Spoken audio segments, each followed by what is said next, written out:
Welcome to the SEGA Lounge, where we celebrate our love for all things SEGA, including the games, the music, and the community.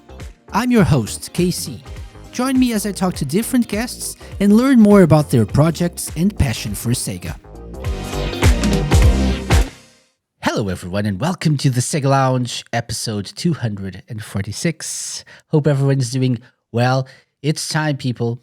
It's finally time to talk about Metaphor ReFantazio. I just can't. It's like stronger than me.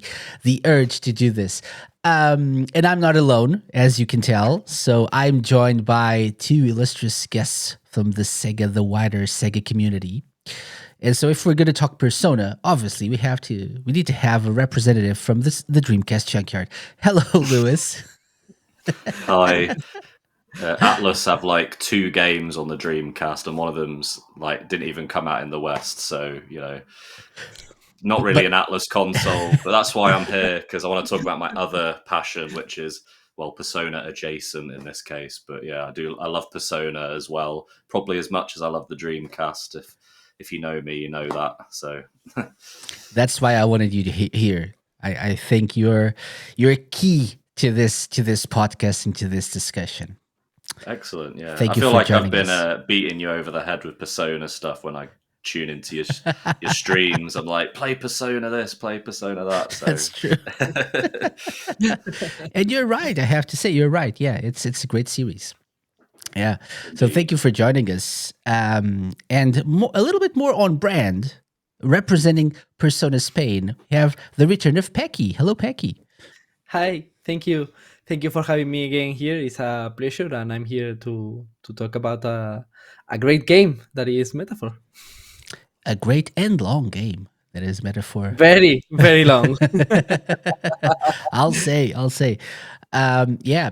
By the way, so we're recording this after the Game Awards, which means, and this wasn't on the script, so to speak, but if you were on the fence about like picking up Metaphor ReFantazio, we'll talk about our own opinions about this. But apparently, it's been recognized as a very good game as well, right? It won like 3 awards, was it? 3 out of 7. Yep. Yeah, which is not bad at all. And the big one, probably best RPG. So if you were really like doubting the team, thinking this wasn't really a good game, best RPG of the year in a year that was filled with different kinds of RPGs and many good RPGs, including another one from SEGA. I was going to say, yeah. There was a Persona 3 Reload, Unicorn, Overlord as well. There might have been some others, but yeah, it was pretty packed.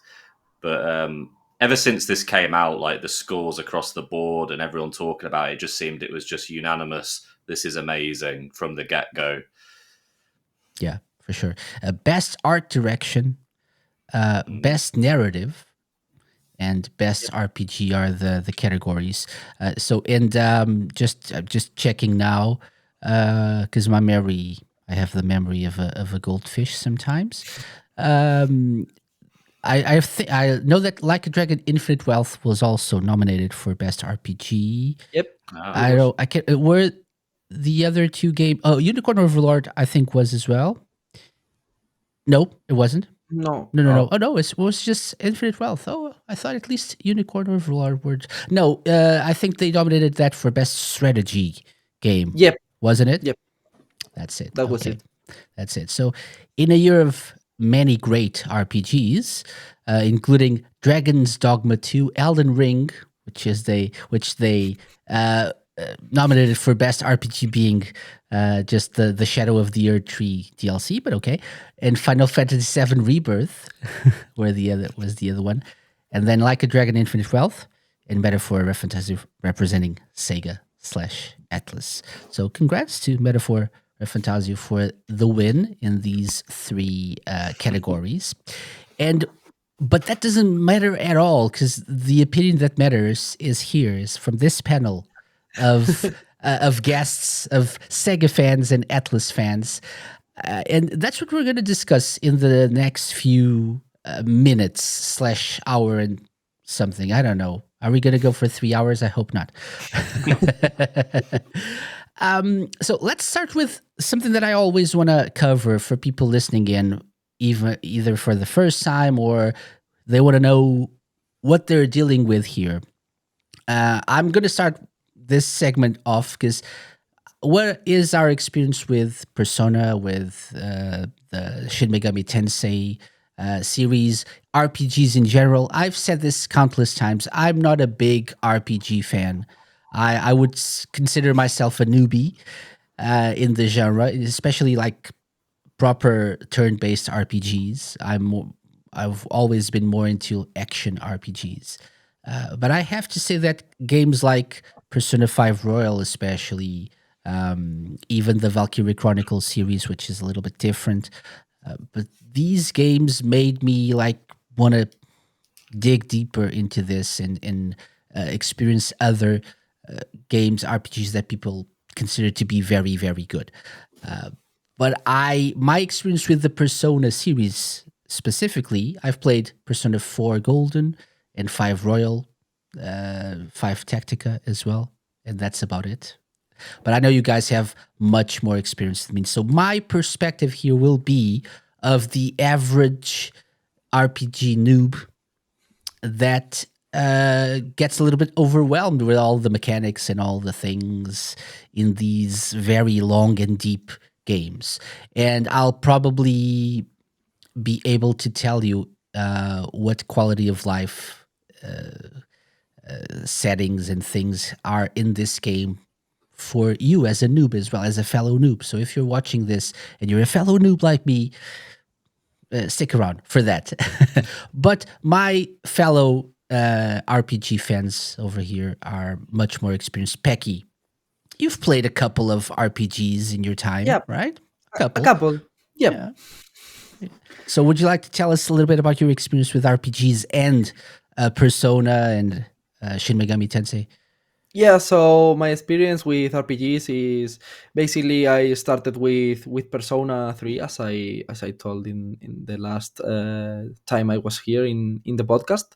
And since that I played a lot of RPGs, Persona, Shin Megami Tensei. I played a lot of Fire Emblem. I think it's an RPG, a kind of different RPG. But yeah, I played a wide variety of RPGs. So for me, it was not a big surprise the things that Metaphor did, but I think they executed it perfectly. They did it really really good, and I think if you are an experienced player, as I am, you will have a blast with the game. The mechanics that the game has, there are a lot of mechanics that they take from the Atlus games. So if you are very fan of them, you will be quite familiar with them. So yeah, I think it's great. Yeah, excellent. Okay. What about you, Lewis? What's your experience with the genre and the series? I was trying to remember the first RPG I played, and I think it was a game on PS1 called Guardians Crusade, which I think was known in Japan as Night and Baby. And it's like, I think if you look it up online, everyone says it's like a beginner's RPG for the PlayStation about this guy who has a little baby dragon with him. It's really cute. You should look it up. But yeah, I think that was the first one I ever played. And yeah, before that was like the first proper RPG, but I guess Pokemon is an RPG really. So yeah. Those I played as a kid as well, like played all of those. And I think I discovered Persona around the time I was in college, so maybe like 18, and I was into a lot of anime, and this guy at a local shop, there it is, Night and Baby. Great game. For people watching the video version, there's footage of Night and Baby or Guardians Crusade, right? Oh, yeah. I call it Night and Baby because the name just was cooler. But yeah, it's easier to remember. This was another game I mentioned it before. My granddad played games. He played this game as well. Oh, nice. Yeah. So I used to watch him play that. But yeah, Persona came later, and it was a guy at the local shop I used to get games from. He had Persona 4 on PS2, so I grabbed that. And when I first started playing it, I really liked the idea of it. Like, I liked anime as well at the time, so it was like playing an anime. Although I wasn't I wasn't very good at it. And then my cousin got into Persona as well. I showed him the series, and then he got obsessed with it, and then he started like tutoring me on it. And then that was when I really got into it. And it was Persona 3 in particular that like really, blew me away. I just loved that so much. And then, ever since then, I've loved the series. I remember Persona 5, all the hype for that when it was coming out. And I actually got my copy a few days early, but I was so busy and I couldn't play it. I mean, how rubbish is that I had it a few days early and I couldn't even play it? Yeah, it just arrived early in the post. But so when this came out, I was the hype for it, like it was just like, oh, that looks cool. I'll go play that when it comes out. And I feel sometimes that lack of hype sometimes really helps, because as soon as I'm starting to play this, I'm like, wow, this is amazing. And you don't kind of overset your expectations. And in this case, it's surprised me how good the game is. Yeah. Yeah, for sure. I have to say, I wasn't really as hyped. So, like, not being big into RPGs, and there's the factor of time as well. So, as I get older, games that I know will consume a lot of my time are games that I wouldn't say try to stay away from, but I choose them very carefully. And so I think, and we talked about this game throughout the year on the podcast as well. And when there was news, like a new trailer or something that came out about this game, I talked about it, and I never really was that excited about it. I think it was around like Gamescom time that I really felt like this was probably going to be something special that I really wanted to try. But then the Sonic X Shadow Generations came, or was about to come out, and so I decided to go into that first, which would be a more brief experience, and then dive into this one after.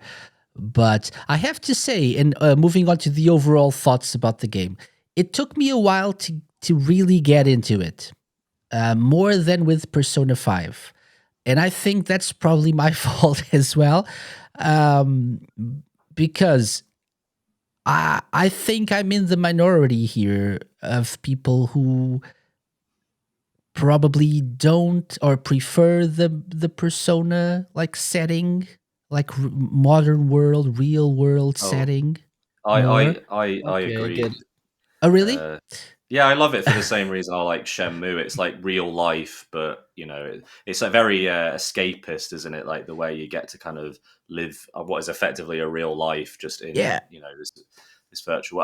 Fantasy's never really been like a thing that's always been at the top of my playlist as far as game settings. But yeah. I agree. Yeah. Oh, I thought I was in the minority. I don't know. What about you, Peky?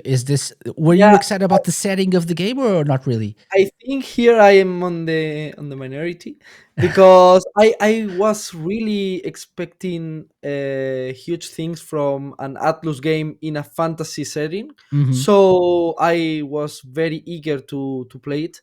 And yeah, I really like the fantasy settings. I mean, some of my favorite saga from video games like Dragon Age or Nier are fantasy. So yeah, I was really hyped to see that Atlus was going to make a game in a fantasy setting. Okay. Yeah, I Yeah. think you're in the minority here, but in Yeah. like in the whole wide world, you're in the majority, I believe. 'Cause Yeah, I think so. that's what I was hearing people say. Oh, I'm really excited about a Persona game in a fantasy setting. Yep. Yeah, I think fantasy and RPG are one of those things that go hand in hand, right? Mhm, And mhm. Persona, in a way, is quite different. I mean, the original Persona was before that Shin Megami Tensei. Is it If the one that was in the school? Whatever one that popularized we're going to have an RPG in a school. Mhm. That was quite unique and a big selling point when it came out. You know, there's an RPG in the real world, and yeah, so this is kind of interesting how they've gone full circle back to Yeah. the fantasy. And yeah, I don't think of Shin Megami Tensei like 10. It's more kind of dark and post-apocalyptic a lot of the time, or in the case of Persona, in the real world, and then something probably blows up and there's like, you know, demons everywhere anyway. But yeah, so this is interesting how it's like finally they're going to the traditional RPG Mhm. setting. Yeah. Yeah, for sure. Yeah. Yep. And that's probably, I never thought about this this way. The fact that I'm not really a big like fantasy kind of person, maybe that also put me away from most RPGs. Now that you think that you mentioned that, maybe that Yeah. was part of it as well. That said, that was something that like I wasn't really excited about the setting. I was more excited about like the gameplay and what they were, and the story as well. I knew the story would be good, but what would they like come up with to make this interesting for me as well? So that's part of the reason why I think it didn't click for me until I was a little bit more into the game, like in the later hours of gameplay. One thing that I will say is, without spoiling, we're trying not to spoil things here, by the way. So if there's anything that we think deserves to be mentioned that we consider to be spoilers, we'll probably leave it to the end of the episode, and then we'll give you a warning. So if you just want to keep listening to like our overall thoughts and things without being too spoilery, feel free to. And then at the end, we'll give you a warning. You can move away and play the game and then come back later. But without spoiling anything, I haven't finished the game yet, but what I've played, I've enjoyed. There are some twists and turns which are mandatory in this kind of game, I think. And I find it quite interesting how Persona like this is. So this truly is Persona, right? In terms of like the concept, not whatever else we do. We'll talk about gameplay and everything, but like the concept of like the archetypes that are like buried deep into your heart or whatever. It's always the heart, right? So like ripping off your heart and unlocking this hidden power that we all have, and like it's like more like a psychological thing. So it's the same thing as the personas. Even some of the magic attacks are named, I believe, from what I remember, the same as people who've played Persona will recognize from other Persona games. So it is interesting that they like took the concept of the Persona games and the Persona series and just changed the setting. However, it's more of an open. It's not an open world game, but it's more of an open game in terms like you can roam the cities. There's more freedom in that. There's like the blade riding thing that you can ride on a blade on a sword, which is nice. Like traditional RPG stuff, right? Riding a sword. Yeah. Yeah. Yeah. Typical. Turning the game into a Tony Hawk for a moment. Yeah. Exactly. Yeah, Tony Hawk. You know, you need to just pack it up, mate. Like, Magic needs a sword. Yeah. Even when you get off the sword, you do a little kickflip. So Yeah. totally, Yeah. totally, 100% RPG stuff. Typical. Nothing surprising here. There's even at least one segment that I've reached so far that you can use your sword and ride your sword in the sky. So like basically to jump from a point, a place in a ship to another as well. So there's like a more Tony Hawk like segment in terms of gameplay as well. Typical fantasy RPG stuff. Yeah. Yeah. So overall, guys, as big fans of the series of Persona, did this? I don't know what are your thoughts. Basically, let's go with that. Were you surprised with anything like when you started playing? Was it like, were you like, okay, I think the hype's too much for this. It's not worth it. Or were you immediately hooked? Lewis, let's start with you. Yeah, so I actually played the first section up to the mines twice because at the beginning it gives you the option to name your character and then name yourself as like the player. And I put Lewis for both of them, but then I realized that there's bits where you read it and it refers to you. So you know, even at the beginning, so it's not really a spoiler. Even at the beginning, I was thinking, oh, there's going to be some big twist where somehow I am related to this, what's going on, like as the player.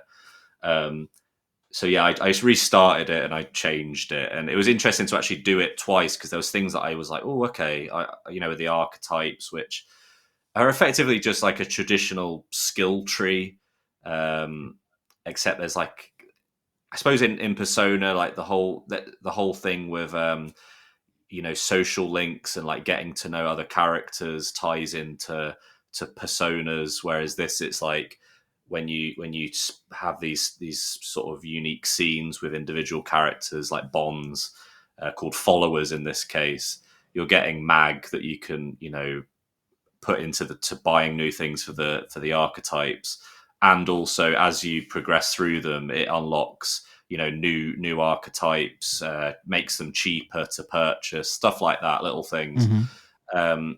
And yeah, so I was kind of, as I played that bit the second time, I was kind of getting kind of used to it, because I did find the whole, even though a lot of it's sort of similar to Persona, there was so much that there's a lot of dense information that it gives you right at the start about that you have to learn. And I feel like in retrospect, from where I'm up to now, perhaps it did a good job of dealing it all out to me gradually. Like it doesn't, like, as we were discussing maybe before this call, like quite a big section at the start, you realize later is a tutorial. Yeah.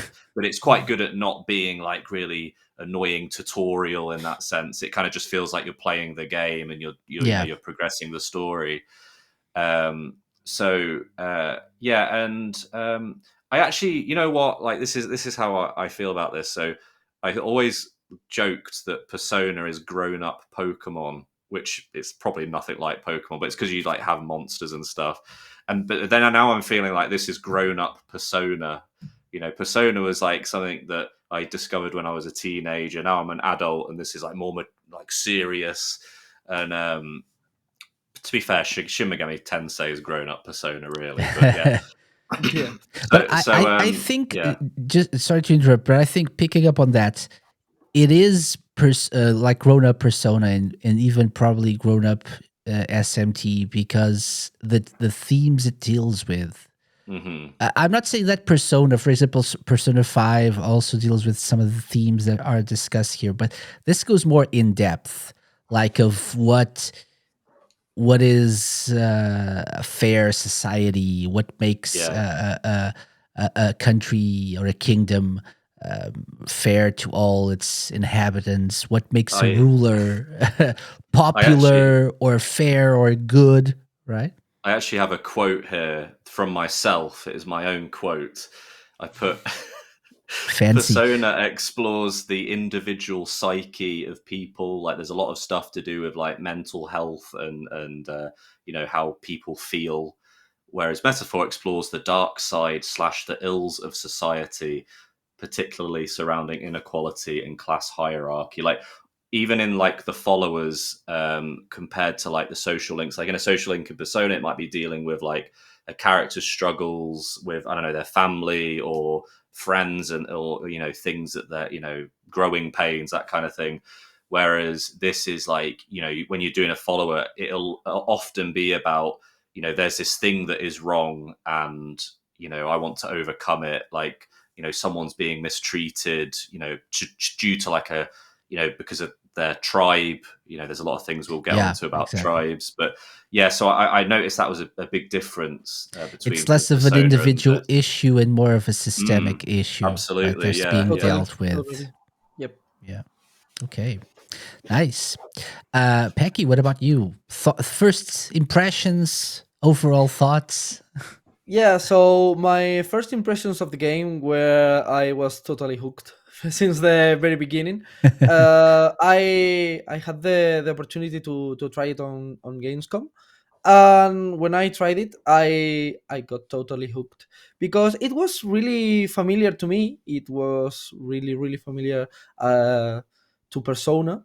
It was quite similar to Persona, but it has some things that made you want to dig deeper into the game to learn its mechanics, its combat. So yeah, I totally got hooked, and when I got it in my home, I I booked vacations on my job so I could play it for a week straight. So yeah, I think it got me. That's a good idea. Quite, yeah, yeah. So yeah, it got me really hooked. But when I got it in my home, what I thought was grown up Persona, I discovered it was not only that, but also got things from SMT, got things from Soul Hackers. So I when I finished the game, I thought that this was like a love letter to all the Atlus series.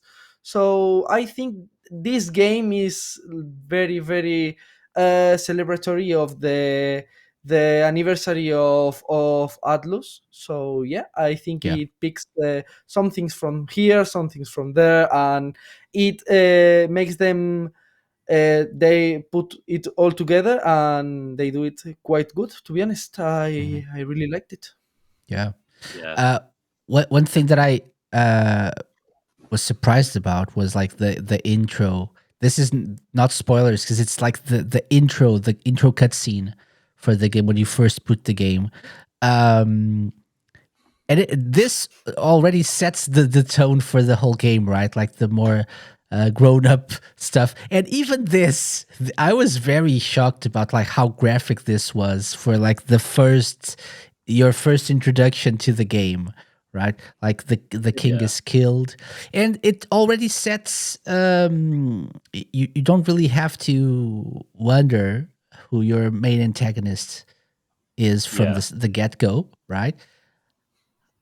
Beautiful animation as well. This is really quite beautiful, quite graphic, but really beautifully done, right? My wife, I think I accidentally left this playing, but because I didn't start the game quick enough, and she was like, "I thought, are you watching a film? I thought you were playing a game," and I was like, "Oh no, this is just like the opening cutscene."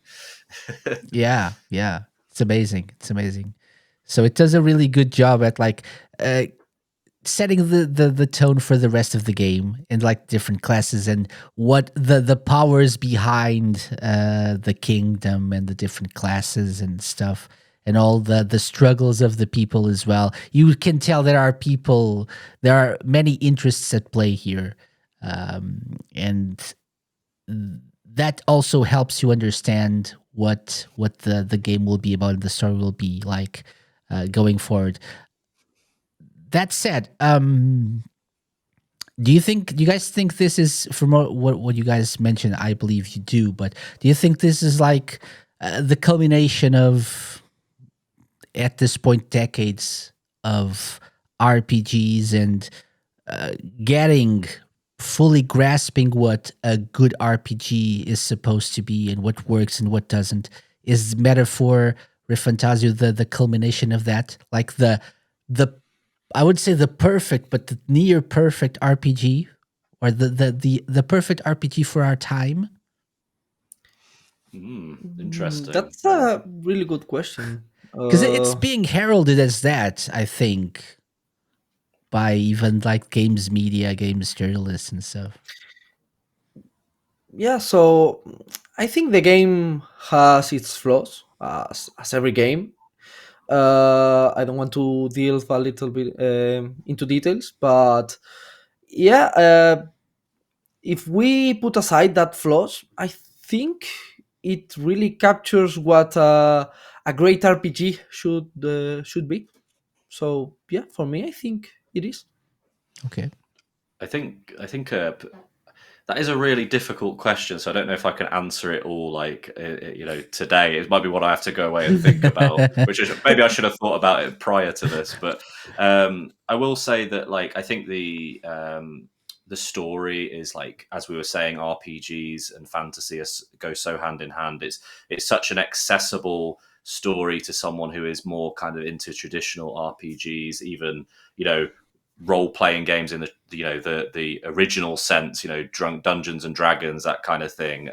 But it has that like really great Atlus twist. They always have a really unique way of doing things, and so yeah, I feel like, because like Persona, it's like if you're not into high school anime kind of hanging around with your pals, whatever you do in that game.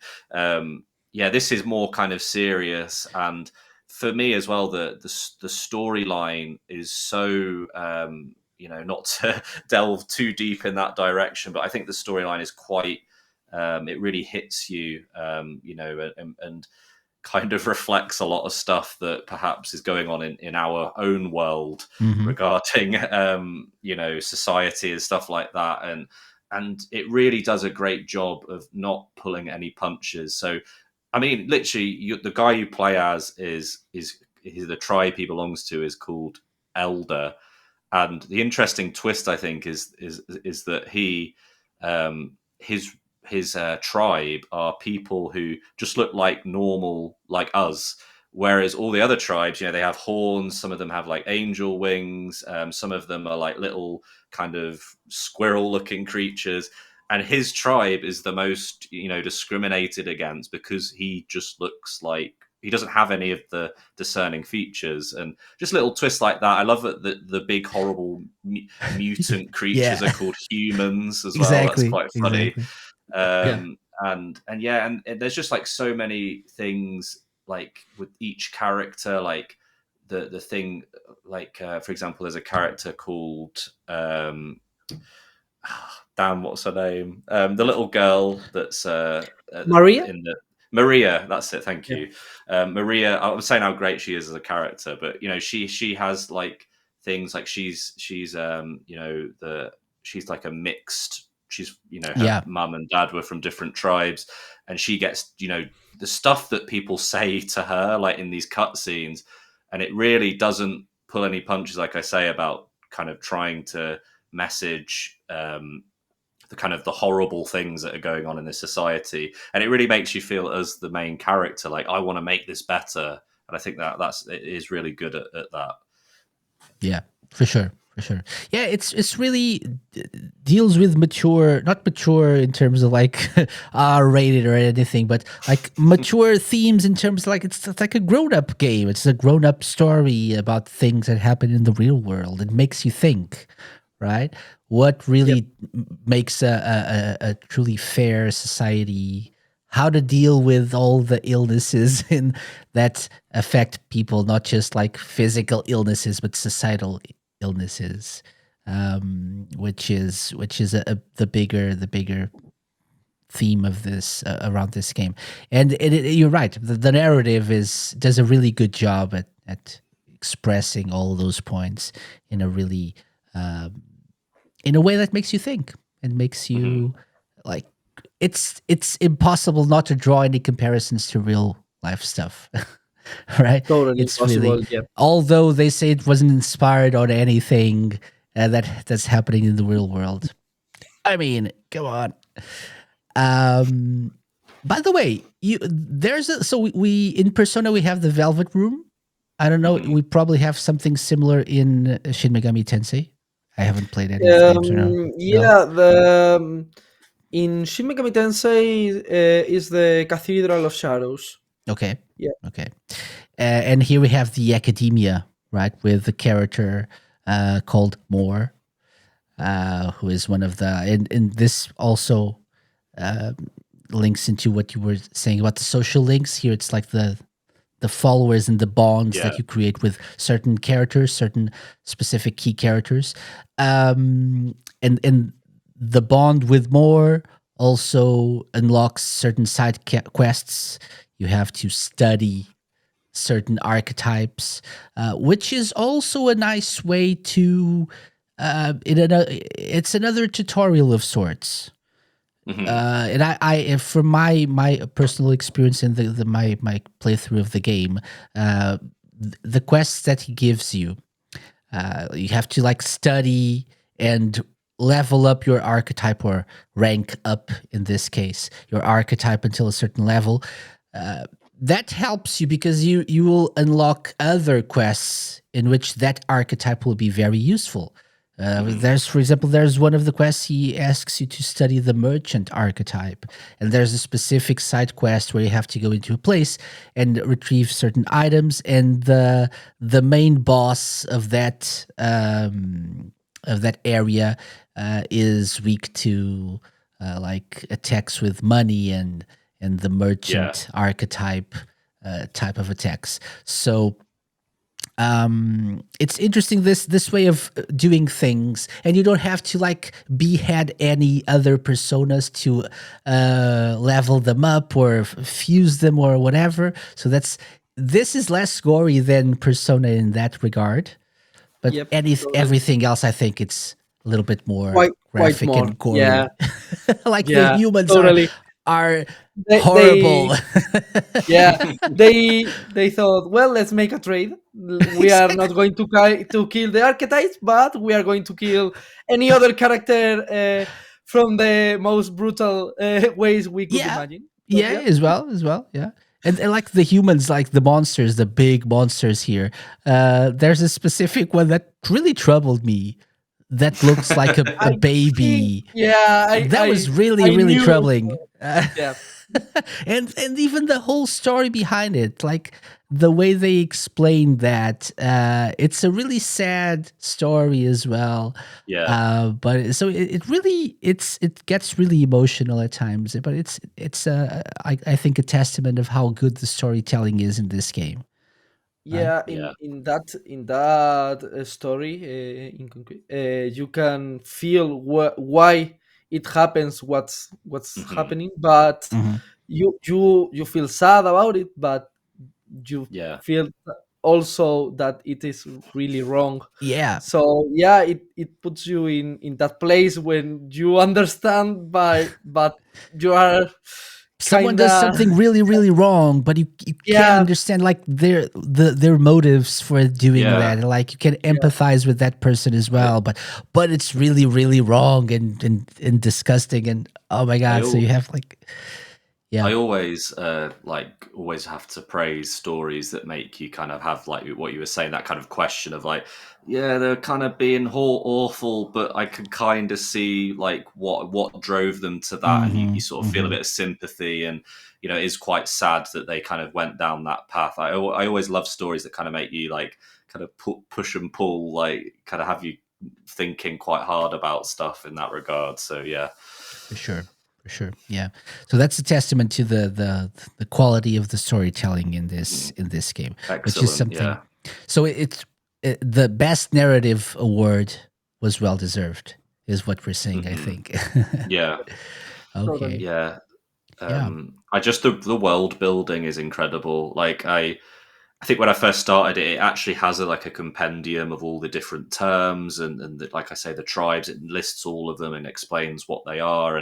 But I think by the time you're kind of about where like sort of halfway, maybe even a bit before that, you kind of understanding it just through the story itself. And I must. It's really great that it's able to keep you kind of in the know, despite all of the things in this world that are so deep, and there's just so much going on. But you seem to learn it anyway as you go along. True. That's true. I'm not a person that usually goes deep into those sort of like resources they offer to you. So here's like a list of all the tribes and all the technical terms in this game. I usually just play the game, but I don't feel like I've missed out for not really looking into it. I know that it's there if I really want to, like, if I'm feeling or not feeling like playing the game, but still want to like dive into the knowledge of this world. I can do that, and I'll probably do that at some point.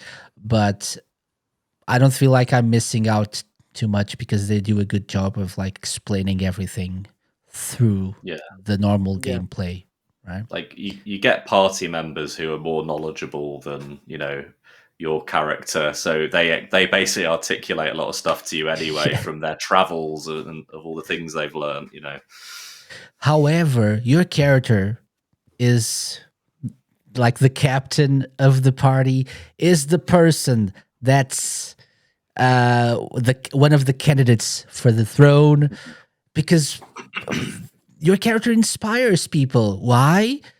I don't even know, but it's okay. It's the protagonist. It's like an RPG trope. Yeah, RPG trope. That's right. Yeah. I will follow your lead because everything that you said so far, which was like one word, has inspired me to be the best that I can be. So let's go. Exactly. But that's something that's like typical of this kind of game. By the way, I don't think we mentioned this while recording. So the basic premise of this game is, as you can tell by the initial cutscene, the king dies, is murdered. The successor to the throne, the heir to the throne, the prince, has also been murdered. Air quotes here. Probably not. Maybe, who knows? Play the game. And so there are people who, especially the murderer of the king, assumes he has the right to claim the throne. But at the king's funeral, something happens. There's a plan that the king put in place to prevent anyone from claiming the throne for himself without proving themselves. And it will be up to the people, the person who gets the trust of the people, more followers, like I think, Lewis, you already mentioned the followers mechanic. So the people who gets more followers will be the rightful successor of the last king, who was the owner and the holder of the royal magic as well. So in this game, it's magic. It's not anything like different. Magla. It's Magla, right? Which is something that is all around the world and powers things and has the energy of the midichlorians in Star Wars. It's the Force. It's basically the Force. Exactly.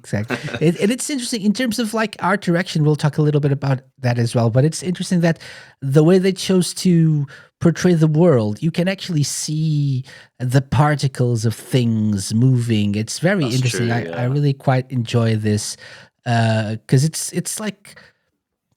It's more of like a hand-drawn like style here.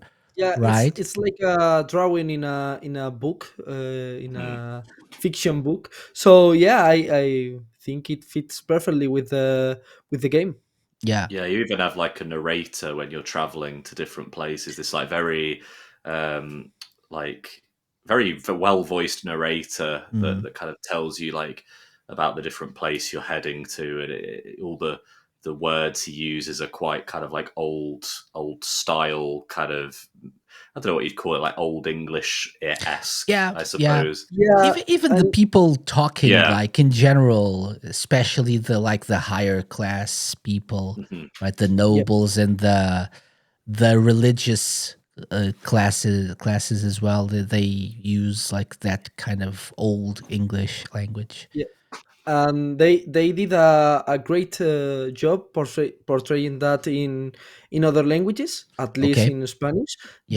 They used a lot of old words that I had to even check, because I didn't Oh, knew that was a word in my own language. Okay. So that's they really did an interesting. amazing they did an amazing job portraying that. So yeah, Is Mhm. it it's perfectly. is the voiceover in Spanish or is it No, the Japanese or voiceover, English?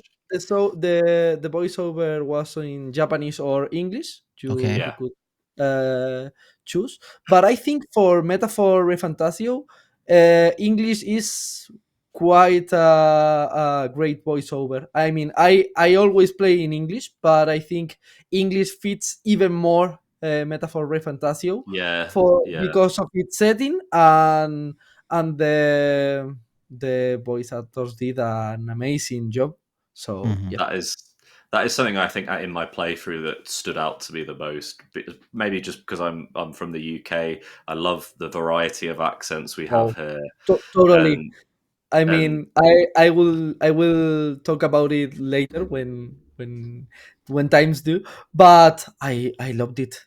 It's amazing. yeah, We just could talk hearing about it now if you want. But yeah, I was actually going to ask you, Lewis, because I get the feeling that whenever there's a game with like a fantasy setting, set in a castle, British, right? kingdom, it's always Yeah, British English. But then they hmm do a terrible job sometimes with like the kind of accents, and you can tell that they're even not Brits doing them, or even if they are, they're like quite campy and like quite stereotypical. And here there's a wide variety of accents, which is very interesting.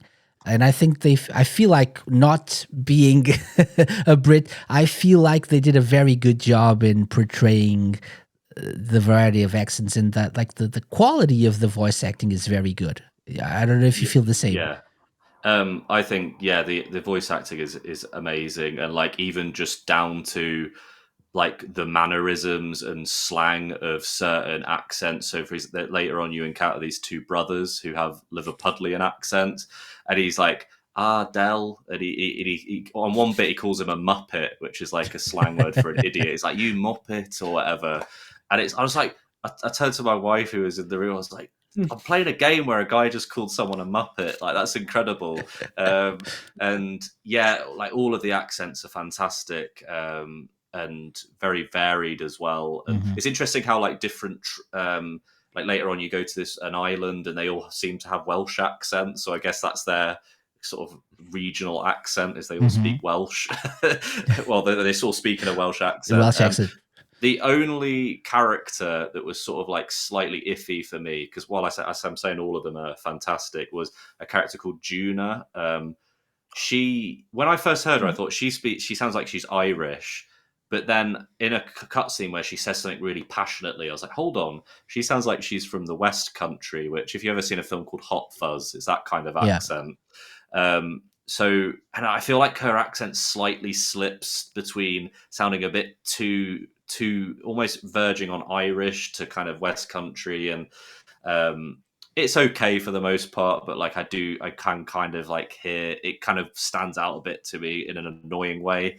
But she is a good voice actress. It's just it kind of slips between one and the other a bit, whereas the others are all very consistent. I can tell, like for example, with those characters, the brothers who speak in the Liverpudlian accent, I can pretty much. I've not looked it up, but I imagine their voice actors are probably from Liverpool. Like they're that bang on. So yeah, the voice dubbing in this is great. I was trying to find Yeah. info on the voice actor. I think. Emma I Ballantyne. I don't know Oh if yeah, I don't know what her origin is. I actually found out that the guy who voices Stroll, who's like one of the first people you meet, he actually does like West End performances, and you can actually Oh, find him on YouTube doing Yeah. Phantom of the Opera, like full on singing, and it's really impressive. Yeah, excellent. I had the pleasure to meet him in Gamescom. Oh, Stewart nice. Clark and Christine Atherton, which is the Mhm. voice of Hulkenberg. Nice. Yeah, great, great people, really passionate about what they do. Yeah, the voice acting is I fell in love with it, to be honest. Mhm. It's amazing. And some of them caught me so off guard. For example, Heismay, it Mhm. was shocking to see him talk. It was so good, But and it makes sense. uh, But it makes sense. yeah, Yeah. Right. it makes a lot of sense. It's a great casting and a great voice acting. Mhm. And one which I truly loved is Sorba, the guy which is in the cathedral. I think Mhm. you know who I'm talking. Yep. I really loved his voice acting. I think he did an Oh amazing job. yeah, he's like a It's Scottish accent. Yeah. Yeah. yeah, Exactly. totally. Hmm. It's so good, so good. But as you said, there is a lot of accents that makes the point of the game that a lot of tribes are different stand even more, because there is not a unified accent like in Persona, for example, or in Shin Megami, where when people talks. So yeah, I think that fits quite good the game. Yep. Hmm. Yeah. I just glancing over like the list of voice actors. So by the way, Emma Ballantyne is a Brit, clearly. She has lots of TV roles in BBC drama. She's also a highly skilled mezzo soprano and an Mm. accomplished voiceover and radio drama artist. She enjoys yoga and swimming, and now you know. But it looks like they used people with the actual accents, not people like imitated or Yeah, making the accents without being like they're English voice actors mostly, yeah, which and one is thing to add nice. on is actually like, for example, like Stroll and Hulkenberg. Like Stroll comes from nobility, so he has quite a posh British Yeah, accent, whereas someone like Katharina, who is yeah. her whole thing is that she's come from like a hard life, and Hmm. and so she has like what like what sort of like an East End accent, like a Like a London working accent. class, Yeah, more exactly. like yeah. Yeah, they've even gone as far as to give specific characters like accents that may be more associated with like a working class, Hmm. areas in the UK. Yeah, hopefully I've not offended anyone by saying that, but yeah. No, I think it's a good perspective. It's good to have get your perspective on this because, like, not being a person from the UK, it's difficult to evaluate it the same way. For my perspective, they did a very good job, but you never know what like a native really feels like, and it's good to see that it's the same way. You feel the same way about this, so it's a good job. Good job on this, and it really helps and it contributes to like the world building of in this game. Like you feel immersed in this game, and it's I think again another way of getting you attached or not to certain characters, right? Like they have a personality and their voices really reflect that personality. So good Yeah. job, It's, good it's job. like the character Basilio, like I say, with the Liverpudlian accent. Like I always associate that accent with like a very warm, friendly, very passionate, like kind kind of tone, and the way he speaks, he's like, oh man, like he's such a good guy. Like, oh, Yep. let's be friends. Like the way he speaks, he really wins you over. So yeah, yeah, they've definitely done a good job. Yep. Totally. The the Excellent. way the way Basilio and Fidelio talk made me sometimes think about forget the throne. I just want to spend time with these guys because they are amazing. Yep. Okay. Oh, by the way, so that's actually you reminded me of something that's important to mention for people. So we're talking about this game not just for people who know about these like the genre of game, the series, the Persona series, and whatnot, but we're also giving information to people who are thinking maybe of getting the game who are not really into this sort of style of game. There's a mechanic in Persona, so it's like they're time based games in a way. So you have a calendar, you have certain deadlines, you have like time limits to perform certain tasks. You get a quest, and you have until the end of a month or whatever to accomplish your goal. You can get involved in other side quests. You can strengthen your bonds with your other party members and followers and stuff in this game. But there's always that time limit that's important to keep in mind, because if you don't achieve your goal by then, it's game over. And so you have to really keep that in mind, and you have to choose what to do, how to spend your time in the world of the game, and that will affect the gameplay. That will affect like the experiences you'll have, the characters you'll grow more fond of or not, because you'll spend more time with some. You have to choose. You can't like do everything, right? At least without being very knowledgeable of the mechanics of the game. But yes, I will say in regards to Metaphor that it feels so much less intense as far as like time management. And this was, even a friend at work, I was telling him about Persona, and he was like, "Oh, I don't really like the fact that you have to effectively manage your schedule." And in, especially earlier Persona games, it's like there's stuff where, often the time you'll finish the game and you won't have been able to get in all of the social links. And obviously that's quite a big thing I enjoy. So you do kind of feel a bit like, I didn't finish everything. But in a lot of the more recent ones, like Persona 5 Royal, Persona 3 Reload, you can pretty much do everything in one playthrough. And what I noticed about this is that even like the followers, like there's less ranks you have to get up. In Persona, it's usually 10. In this, it's 8.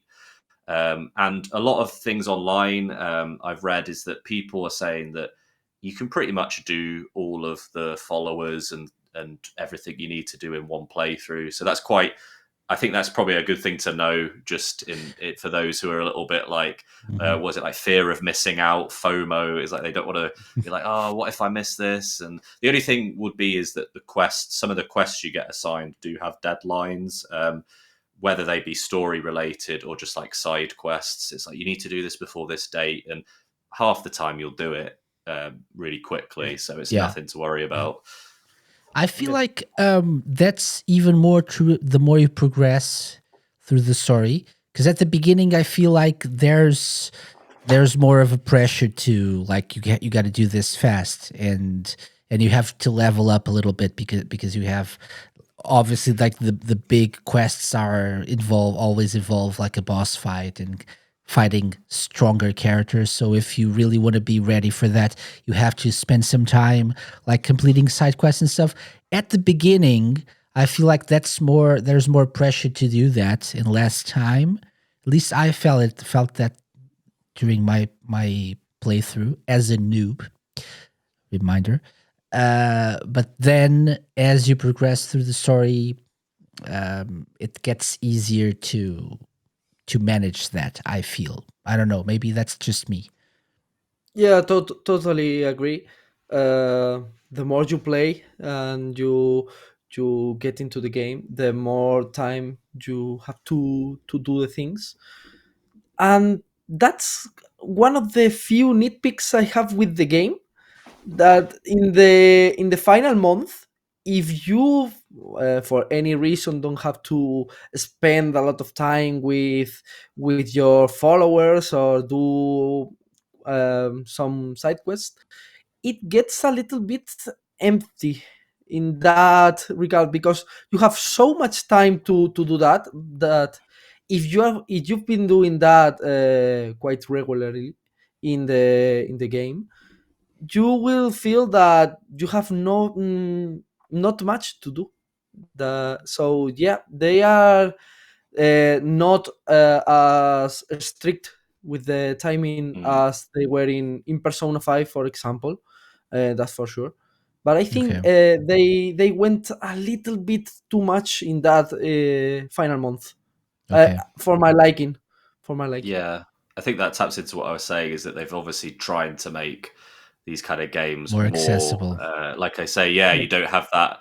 I suppose it's that thing about a lot of. I've realised recently, is a lot of companies go for this thing where they're trying to avoid player frustration, and there can be a bit of frustration in like you completing a game and you're thinking, oh, I've not done this, I've not done that. But I remember in Persona 3 Reload, I think towards the end, is there something more boring in a Persona game than coming back to like where your house is in the game in the dorm, and then the only option you have, because this happened multiple Sleep. times, is go to bed. That was it. That's all I had to do. So it's really annoying because it's like a balance, isn't it? Like I've played Persona games and I've been like really frustrated. I couldn't have finished everything, but then on the other hand, like you was saying just then, you get to that last bit and you're like, it's a bit boring. Like, what have I got to do? Whereas in the old Persona games, even though I didn't do everything, I still had a choice about what I could do. And some of the social links you'd be doing all the way up until the end of the game, Mhm. managed to get one in last second and you're like, yes, So yeah, I think, as I've not gotten all the way to the end in Metaphor, but I think I'm going to find what you thought there going to happen to me too. Yeah.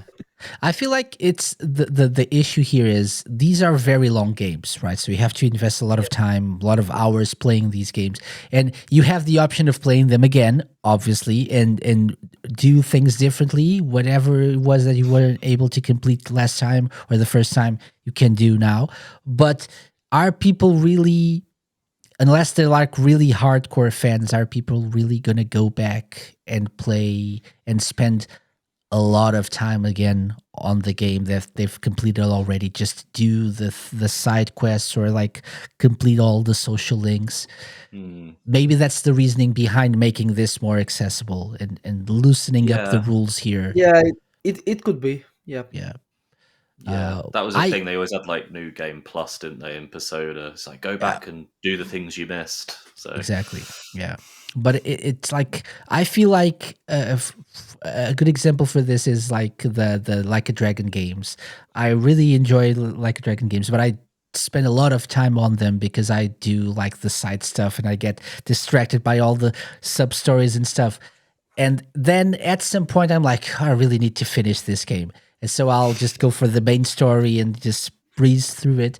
And then do I restart this and do I really want to do New Game Plus and redo everything? Maybe not now. So maybe later. And I've done that for a couple of games in the series. If I feel like I miss playing this game, I'll do the New Game Plus now. But that's gonna take me a long time again to beat. So I do appreciate having the option to be be like more streamlined, but I understand if you're a veteran of this series or these types of games, you feel like maybe a little bit more content, a little more like Yeah, be more strict here to make yeah. it like I a was better challenge for thinking. me. Yeah, I was thinking when you said you play Yakuza and Like a Dragon, Mhm. and you have that problem that you want to finish the game. They solve it quite in a quite clever fashion. That is the premium adventure mode, when you can free roam all the map however you like. Yeah, But I was thinking, well, maybe in Metaphor or in Persona, there could be a way to do that. But it's true that it's a game that has a calendar system, so it's it's quite not the difficult to same do that. thing. So yeah, Yeah, as you said, when you've been 120 hours of gameplay as I've been, maybe you don't want to start a new game plus to do all the things again. I start from the had to do it. beginning, the tutorials I again. Yeah, I had to do it because, as you know, I do guides for the game, so I'm on my second playthrough. But I understand that for someone who's casually playing, or a hardcore player, but that doesn't have a lot of time, or I just want to play one time and then get to the next game. I get that is a hassle to Mhm. don't have a lot of time, a lot of free time in the last month to get everything done. Yeah. So yeah. So I guess what we're saying is this can be seen as a quality of life improvement, or something that hardcore fans will probably not appreciate as much. It depends on There's your probably perspective, right? There's other things that hardcore fans will appreciate. In fact, I think it's weird that they took the calendar system anyway. There's stuff obviously they've copied over from Persona and Shin Megami Tensei, but I feel it's like why did you bring the calendar system? I get sometimes it's like, oh, you have this many days until this thing happens. We need to do it by then. But yeah, now that we're talking about it, I'm thinking like, what, they could have just left that behind. Yeah. But because like in Persona, it's like you're a kid and it's like you're doing the school year, so it's like, oh, you Makes know, you've more got sense, right? these months, yeah, and then but in this it's like, I don't know, but I think the one clever thing that is to do with the calendar is that someone later points out that they have, is it 5 days of the week, whereas Wait, Peky. It's 5 days. Yes, that's something that's interesting as well. Where is Peky? Okay, welcome back, here he is. Peky. Hello. Oh, I'm here. Yep. So someone pointed out. I don't know there are what 5 days. happened. I don't know. It's what it's happened. okay. You're back. You're back. That's what matters. Yep. That's what matters. Yeah, so later in the game, not really a spoiler because it's easy to notice, is that there's 5 days in the week in Metaphor compared to obviously 7 that we have, and that was something I was like, oh, that's clever. So that's like the one thing about the calendar I was like, oh, that's kind of an interesting detail. Yeah, but They could have told you that anyway and not have the calendar system in place. Yeah, but I think they took the calendar system to give you a sense of urgency that you have to That's true. Yeah. to get to the throne as soon as possible to make the things right, the things you see through the game that are happening. So I think that's why they took it. I really think that. Yeah. Yeah. You also have If I asked you like what is the first day of the week in Metaphor? Do you guys know? I mean in Spanish is Agbo, I think. Yeah,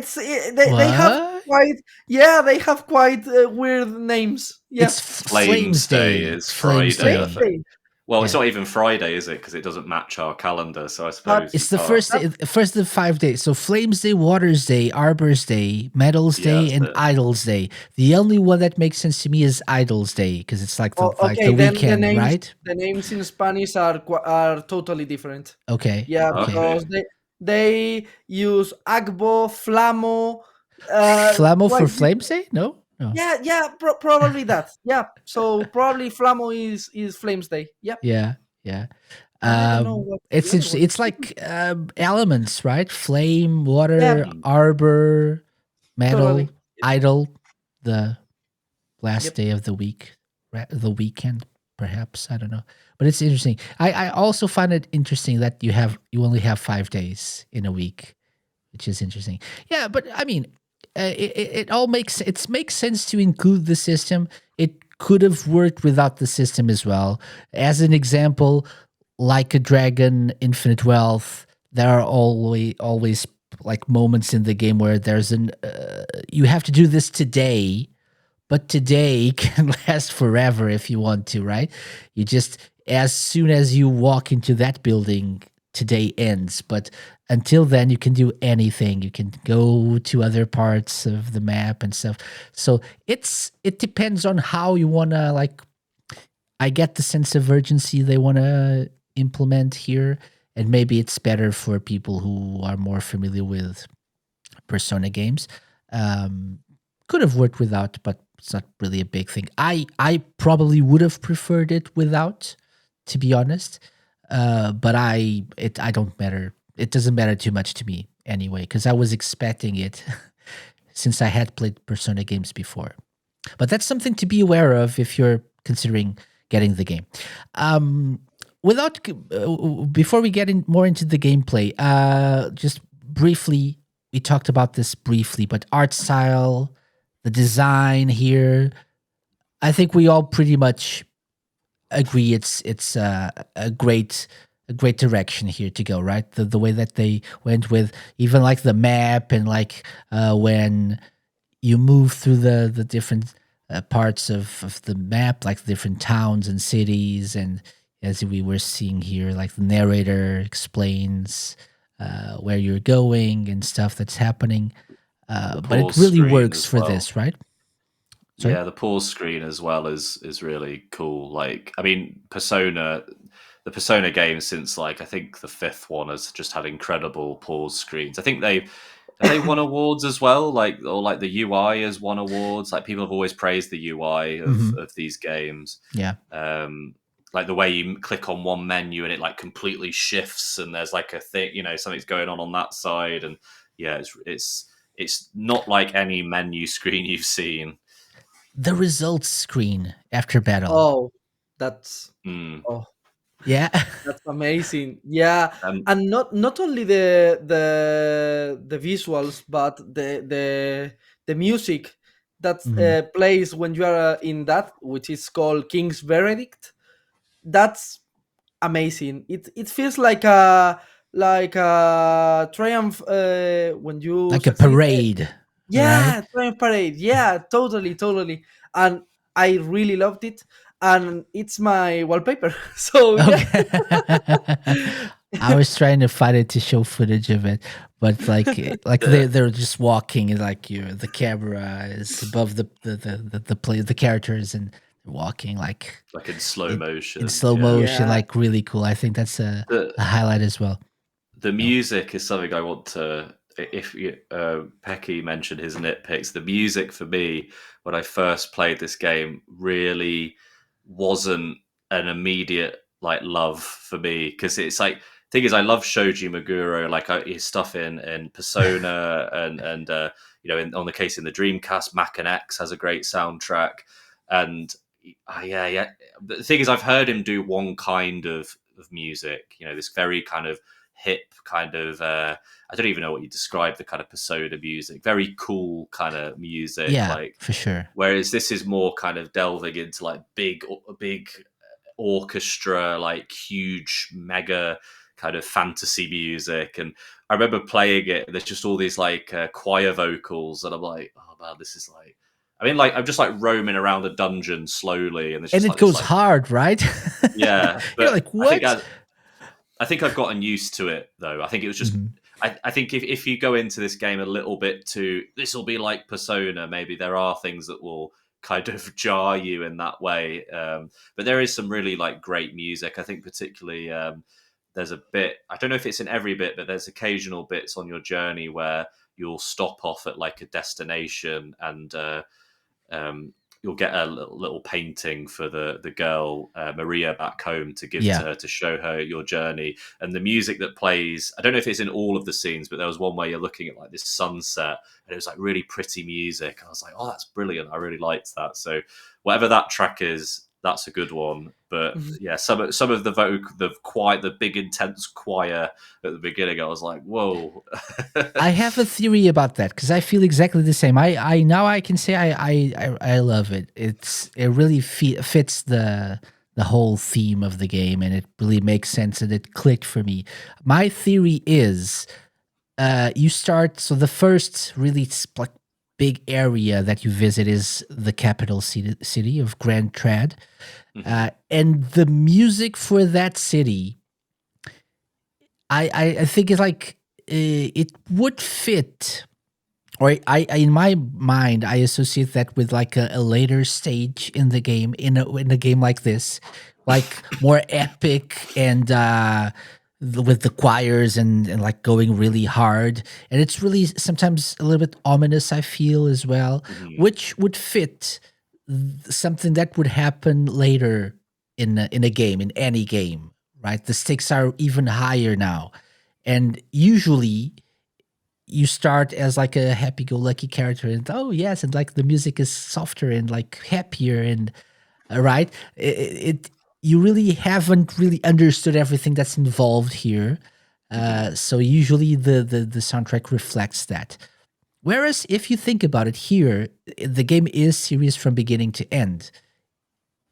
Like even the main Yeah. character knows there's something. You understand that your character knows more about what's happening than you think at the first when you first meet Yeah. him. Like So maybe that's a little bit why I feel like at first I wasn't really feeling the Grand Trad theme. It's grown on me a little bit, but I feel like that's it. The other city themes and town themes, I feel like are easier to like, and it's. I now understand that it really fits the theme of the game, and it Yeah, fits with the art direction and the story and stuff. the RPG trope is that you start off in like a quaint little town, and then this, somewhere like Grand Trad is like you go there and everyone's like, "Wow, look at the big city!" Exactly. But you're literally there from like I think you run through a bit of a desert, and then you're there, and it's like, whoa. And I think in a way, it really kind of gives such a big impression when you first play the game. It's like you're at the big place from the get-go. Look how cool it is, and there's all these people around you, and everyone's got like there's little pockets of conversation. It is really incredible to move through it.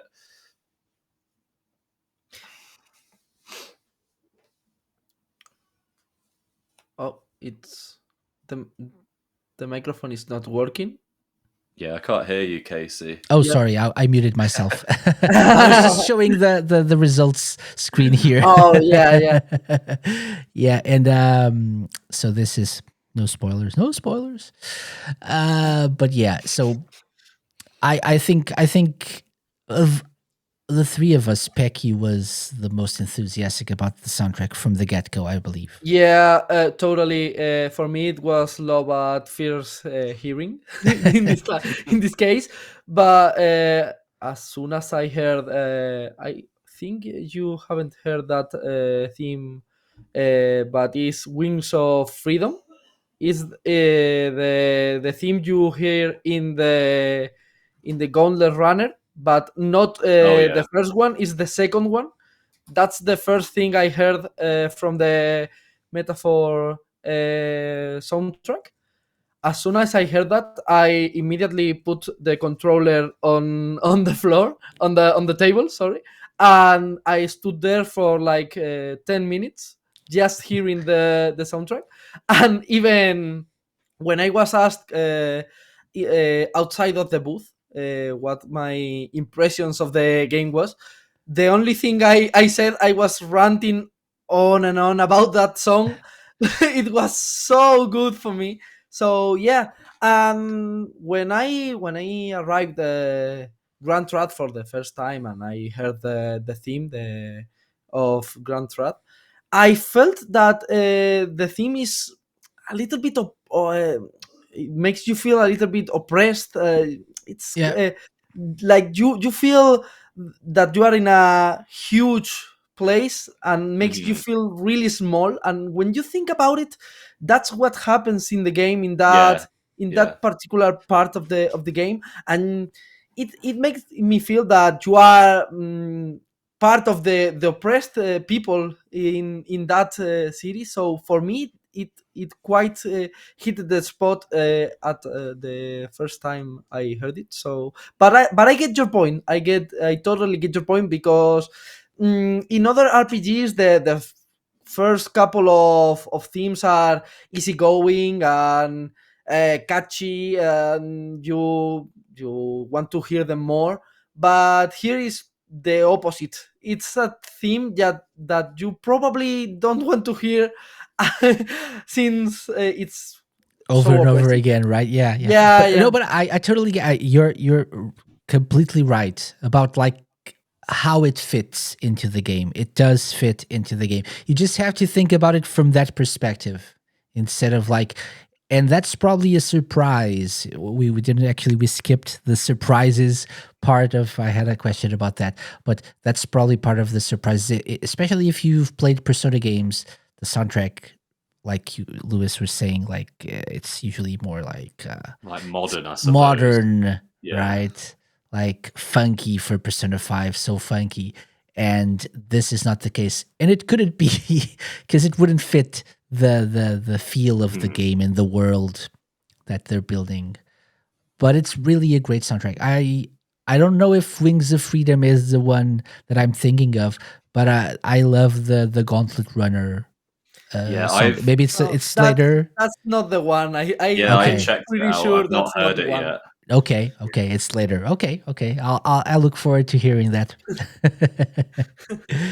Okay, so let's dive deep into the gameplay. I think we've touched on several aspects as well. Anything else that you want to say? I wanted to share my experience here briefly because I feel like, and maybe I'm wrong as a noob, but I feel like in Persona 5 Royal, I could like cheese my way into victory several times without concerning myself with like types of attack, types of magic, types of like at points I adjusted like what persona I was using, what type of attacks, but I was able to move fairly deep into the game without concerning myself. There was, I really need a fire attack here, or I could cheese my way through that. Here, I know not exactly so much. where you're going. Yeah. It shouldn't be the way of doing it in any RPG, I think. But here, I wasn't able to do that because it really emphasized the fact that I really need to learn how to read. Because for example, if you have a side quest or even a main quest, there is an informant you can go to, you should go to, and I think at some point you really need to go to, because I don't think you can advance through the story without going to that person and buying information from this guy who knows everything about the world of the game. Yeah. And so if you have a side story, you have to go to a place. He can tell you what kind of monsters you'll find, what kind of attacks will work or not work, what kind of archetypes you should use for that specific dungeon. And that goes for the side quests and the main quest as well.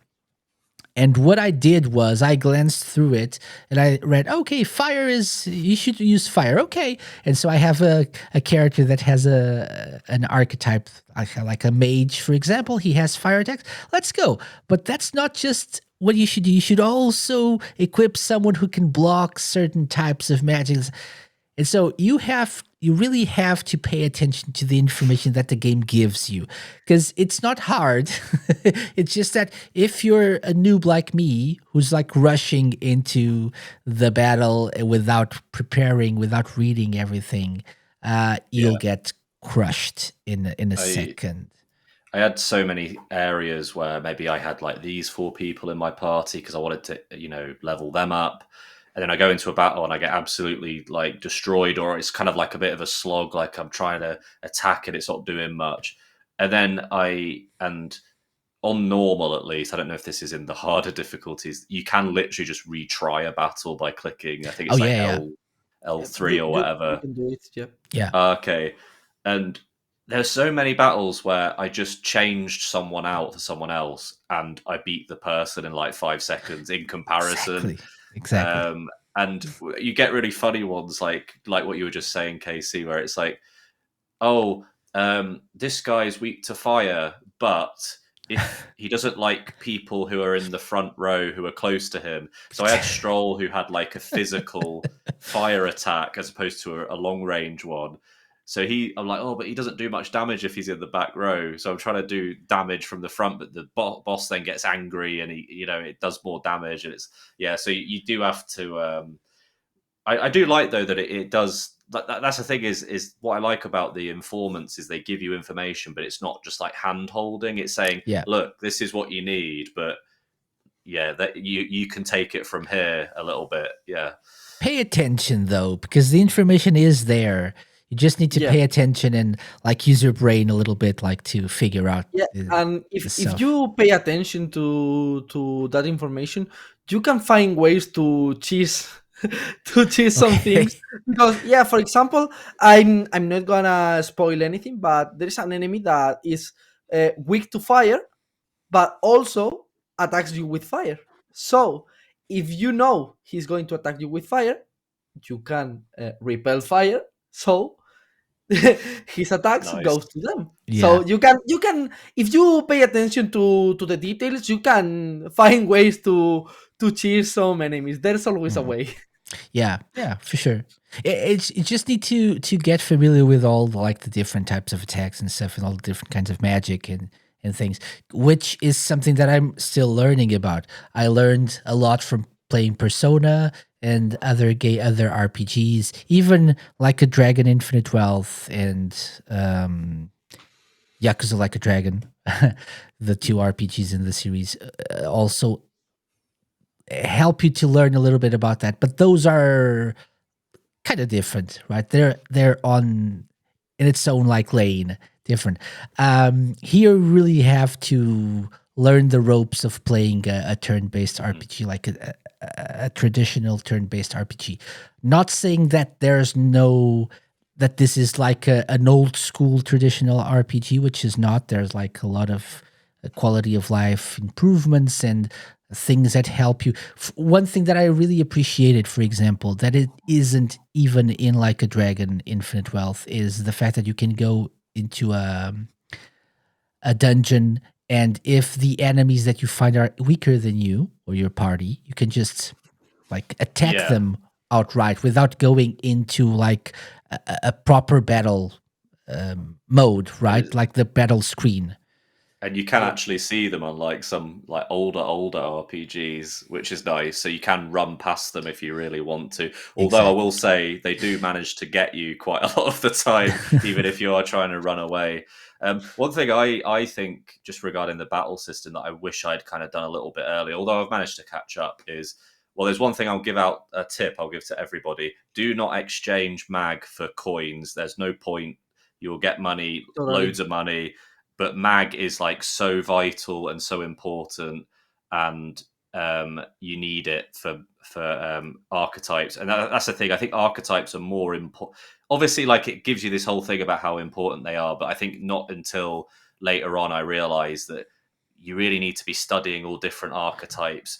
Because the main thing is, and this is why maybe I wish maybe it signposted slightly more in the beginning, is you'll have like an archetype you want to go to next, but you need this archetype to be level 20 and that will level 20, and then this person's follower will be this much, and so there is, like, definitely try and study all the archetype. Well, I don't know, like, I will admit I cheated slightly. Like, I looked online, what are the best archetypes, and they were saying if you study this and this, then later on you can do this. And maybe just be like me and be a cheat and just go on Persona Spain and get a guide. If only there were someone working on a guide Exactly for us. Yeah, but that's it. That's a very good advice. Also, I wouldn't consider this a grindy game, but don't try not to skip all the enemies. Like, try not to run past all the enemies, because you need to level up as well. So, and if you don't do battles, it's like you won't be able. There are ways to level up with certain items that you can collect, but it's not really that much. The best way to level up is to win battles. So do that.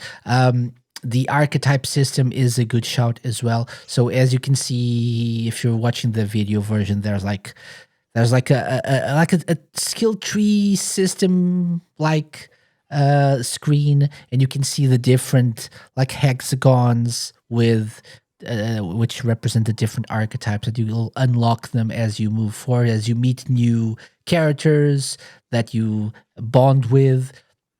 And all of those mechanics go into this. They're tied together. You have to level up certain archetypes to unlock other like variations of those archetypes. You have to grow your bonds, strengthen your bonds with specific characters to unlock other variations.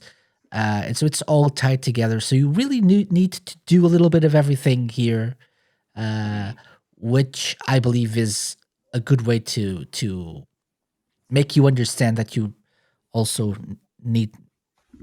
You can't go just rush into battle or rush into like the next main quest. Spend time to talk to people, to know your followers, and do side quests as well. So yeah, Peky, what can you tell us about your thoughts on gameplay here as a veteran? Yeah, so gameplay, as I said before, I really liked it because in terms of gameplay in the fighting, in the battles, they took the press turn system from Shin Megami Tensei, which it's quite punishing when you make a mistake, and you Pissed or something. instantly, Yeah. yeah, you instantly regret it. For anyone who doesn't know what the press turn is, when you do an attack, if the enemy blocks the attack, you lose 2 turns instead of one. And when the enemy repels the attack, you lose all the turns and your turn ends there. So yeah, it's quite punishing, but that applies to the enemies as well. So you have to think strategically, with a lot of calm, and make a good strategy. And I really like that.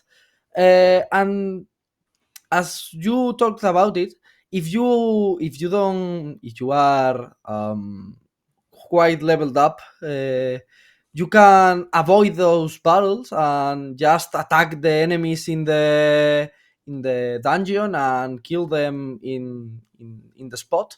I think that's a great addition to the system, because it makes the game more agile. It makes it feel uh, quite better, because sometimes when you are in a dungeon and you are stepping into every single enemy and doing battles with every single enemy, it can get a little bit tedious. But with this, Yeah. you get more ease to the parts that are more important. So I think it's a great addition. And yeah, I the archetype system, I think it fits quite good. You have to you you don't have to, but you have a lot of margin to experiment with it, and Hmm. to get the best archetypes for you, and to try some combinations. And the archetypes synergize with them. With your companions have Yeah. an archetype that probably synergize with yours. So that's another strategy thing you have to take in mind. So yeah, I think it's quite good, the gameplay, very solid gameplay, and I think it's quite enjoyable. Yeah, for sure. And One thing that I wanted to mention, because we all mentioned like the ability to skip battles if the enemies are like much weaker than you. It's even better here than it is in Like a Dragon Infinite Wealth. You could also do that, but the way they did it, it was you always there's like a always I don't know how to put this, but you always go into battle, at least Yeah, like the battle screen and the results screen always shows. So it's feels much more of a slog in comparison to this, whereas you can just run up to the enemy like slash with your yeah, sword or you whatever, even level up, don't you? From and you back level up. even. You yeah, recover health as Mhm. well you can by recover doing health, that. you can Exactly. recover magic M- points. Mag, So yeah, right? I think so. Yeah. yep. So that's even better and makes it even more accessible. Because for me, for example, as a person who isn't really too much into these types of games. I remember playing Persona 4 Golden for the first time and enjoying the game very much, but at some point getting frustrated because there was a specific dungeon that I had to fight the same enemies over and over again so much. And I was like, okay, I can't do this anymore. And that's what put me off from the game at some point. And so having this, option to just run past them or just like slash quickly, press the attack button, and that's it. That's a very welcome addition to the gameplay. It makes the player grind without even noticing. Exactly. So yeah, it removes some tedious part of the game. So it's a great change. Yeah. And like it's not like a random encounter like Lewis was saying either, right? Like they're not hidden. You can see them. You know which ones you can probably fight because there's you can press the left trigger to get even Gallica too. Even without pressing it, the first time you are you can kill an enemy without entering the squad mode. The game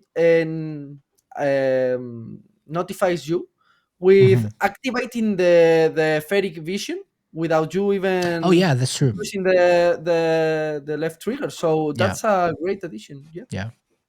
There's an element of the gameplay that I suppose isn't to do with the battle system, but something I really enjoyed in this is where you're when you're in the Gauntlet Runner is actually plotting out your route.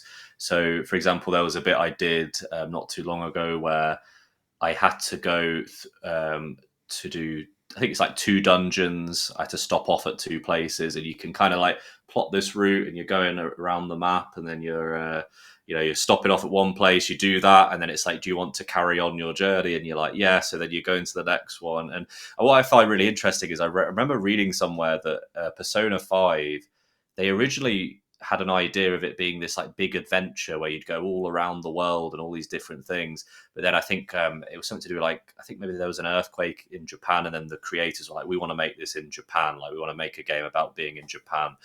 So it's interesting to see this game where I kind of see that they've done that vision slightly. They've actually made this game where you're going on like a little adventure, and when you're on the move, you're in the Gauntlet Runner, and you're like choosing how to spend your time kind of while it's on the move. And what's incredible as well, just to add, is when you go onto the what was the phrase now? You go out onto the top of the Gauntlet Runner, the deck. That's the word I was looking for.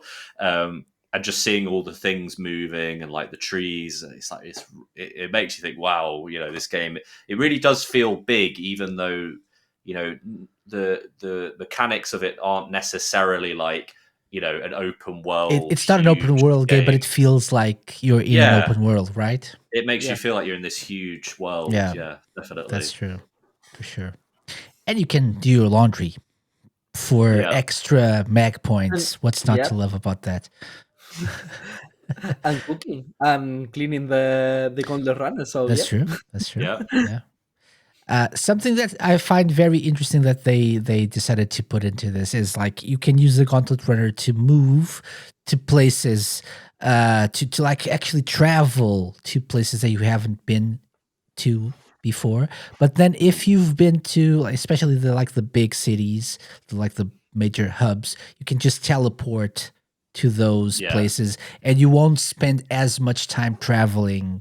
So it will help you in managing your time that way as well, because if you're like 2 or 3 days away in a normal trip to Grand Trad, but you can just teleport there, and like you'll be there by midday.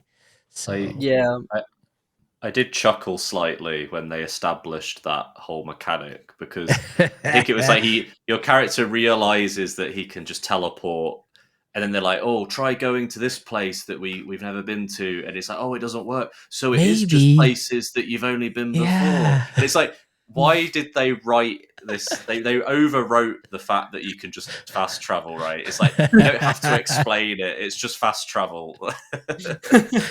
No, but it has to have a reason for And like for an it in in-game the story. reason, Yeah, an in-game reason. universe yeah. It's like, reason. Yeah, and it's only you that can do that. Like only your character can do that. Has this ability for some reason. Wow, it's amazing. But Yeah. if we're all here, we can all get teleported together by magic. Yeah, Actually, you'll get yes, like a it's character, magic. like, you know, maybe they've got a follower section and it's in a particular city, and they're like, "Can you just teleport us here so we can go do this?" Awesome. So yeah, gameplay is pretty enjoyable. I will say, in going back to what I said before, it took me a while to really get into it and like feel like I knew what I was doing. Whereas in Persona 5 Royal, for example, it clicked for me quite early on in the game, which I found surprising because I wasn't expecting to enjoy it as much. Here, I had to. I'll be honest. I had to like force myself a little bit to keep going. But when it finally clicked, when I finally realized I just needed to be smart and use my brain to think. Yeah. Would you imagine that? Like think in a video game. Yes, yes. If you think a little bit, like use, like read the instructions they give you, like the information the informant gives you. And it clicks, and then it becomes like second nature. You can understand how it works, like the mechanics work. But I'm again a noob here, coming from a person who is not really that experienced with these kinds of games. So For I'm me, it was assuming for you it when was different. for me it was when the king basically says everyone can be, you know, go in and run for to be the king. I think once that scene happens, I was like, okay, I'm in this. And you've got a few characters with you as well, and it kind of you start, yeah, it really hits the ground running. There is like a bit that's like we say, it's like just a giant tutorial where you're on a little mission somewhere, and yeah, I think it was when the story really starts going that I think that was when I was like, okay, this is something really special. Mhm. Yeah. Whereas Peky just loved it from the Yeah, start. yeah, it clicked for me from the start because the setting I really loved it. As I said, I'm quite a big fan of fantasy, so it clicked for me since the very beginning, and it was quite interesting, the thing about the humans, the tournament for the throne, and well, a big antagonist such as Louis. It was quite a huge selling point for me. So yeah, I got hooked since the very beginning. Mhm. And that's a very good segue into like the last like main point we were planning on talking about, which is the story and the characters. Um, does any specific character stand out to you? First of all, guys, Lewis, Yeah, Pecky. I don't know. yeah, as I Pecky. said, Luis is a great antagonist. It's really great antagonist. He has a great presence, and when he's on screen, he takes all the screen to him. It's amazing. The I don't know how to put it into words, but he's so grand. I Charismatic. Yeah, charismatic. Yeah, that's exactly right. That's what I wanted to say. He's really charismatic, and I really loved him, and his role. Um, all the companions of the party are great. I really great. I think the weakest character for me is the protagonist, which is kind of ironic.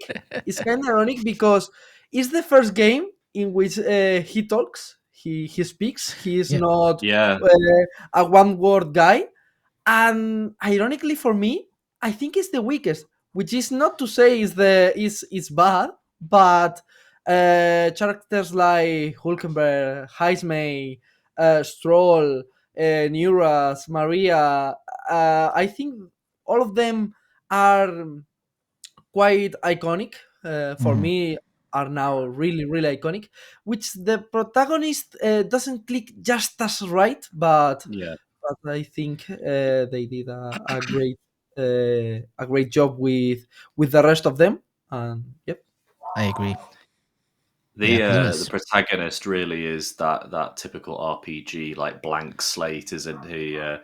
It's really funny when he talks. Like he'll say something, and I'll be, "Oh yeah, he's still here." Like I'll forget that he's almost just like a way of me advancing to the next bit, right?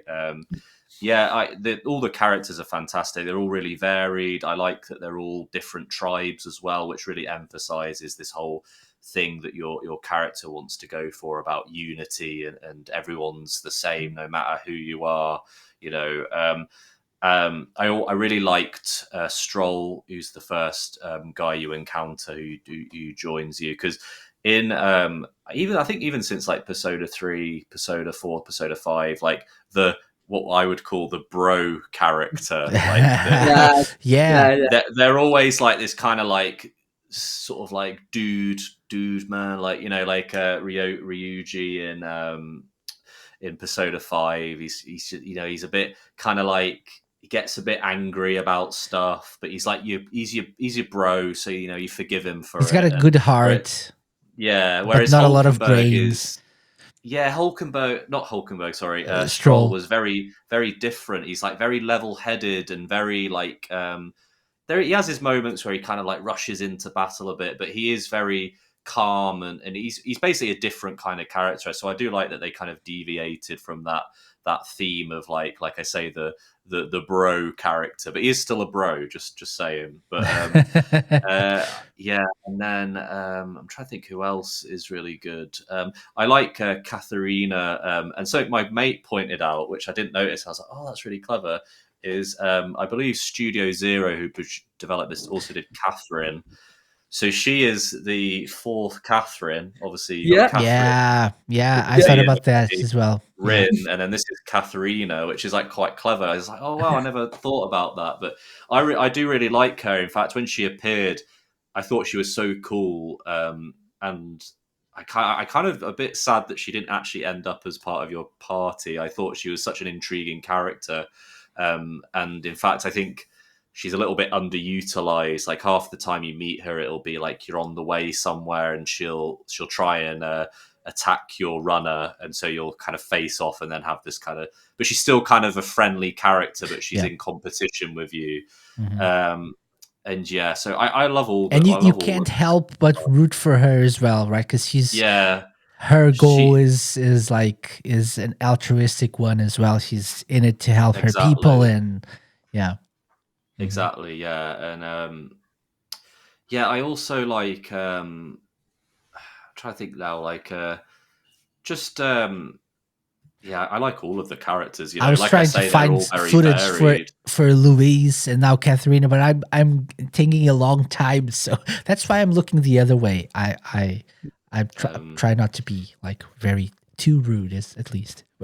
Yeah, and all I'll say is it's just I love all of the main party. There's not one character that I don't like. They're all varied, and every time you do a follower, the follower scenes with them, they all have their like different things. Like Heismay is, he has a son who passed away, and he's trying to find a place to lay him to rest, and it's like it really tugs at your heartstrings, and it kind of, because it's just you and the one person, it feels like this kind of unique thing that only you get to learn about them, and they're sharing with you. It feels quite intimate in that way.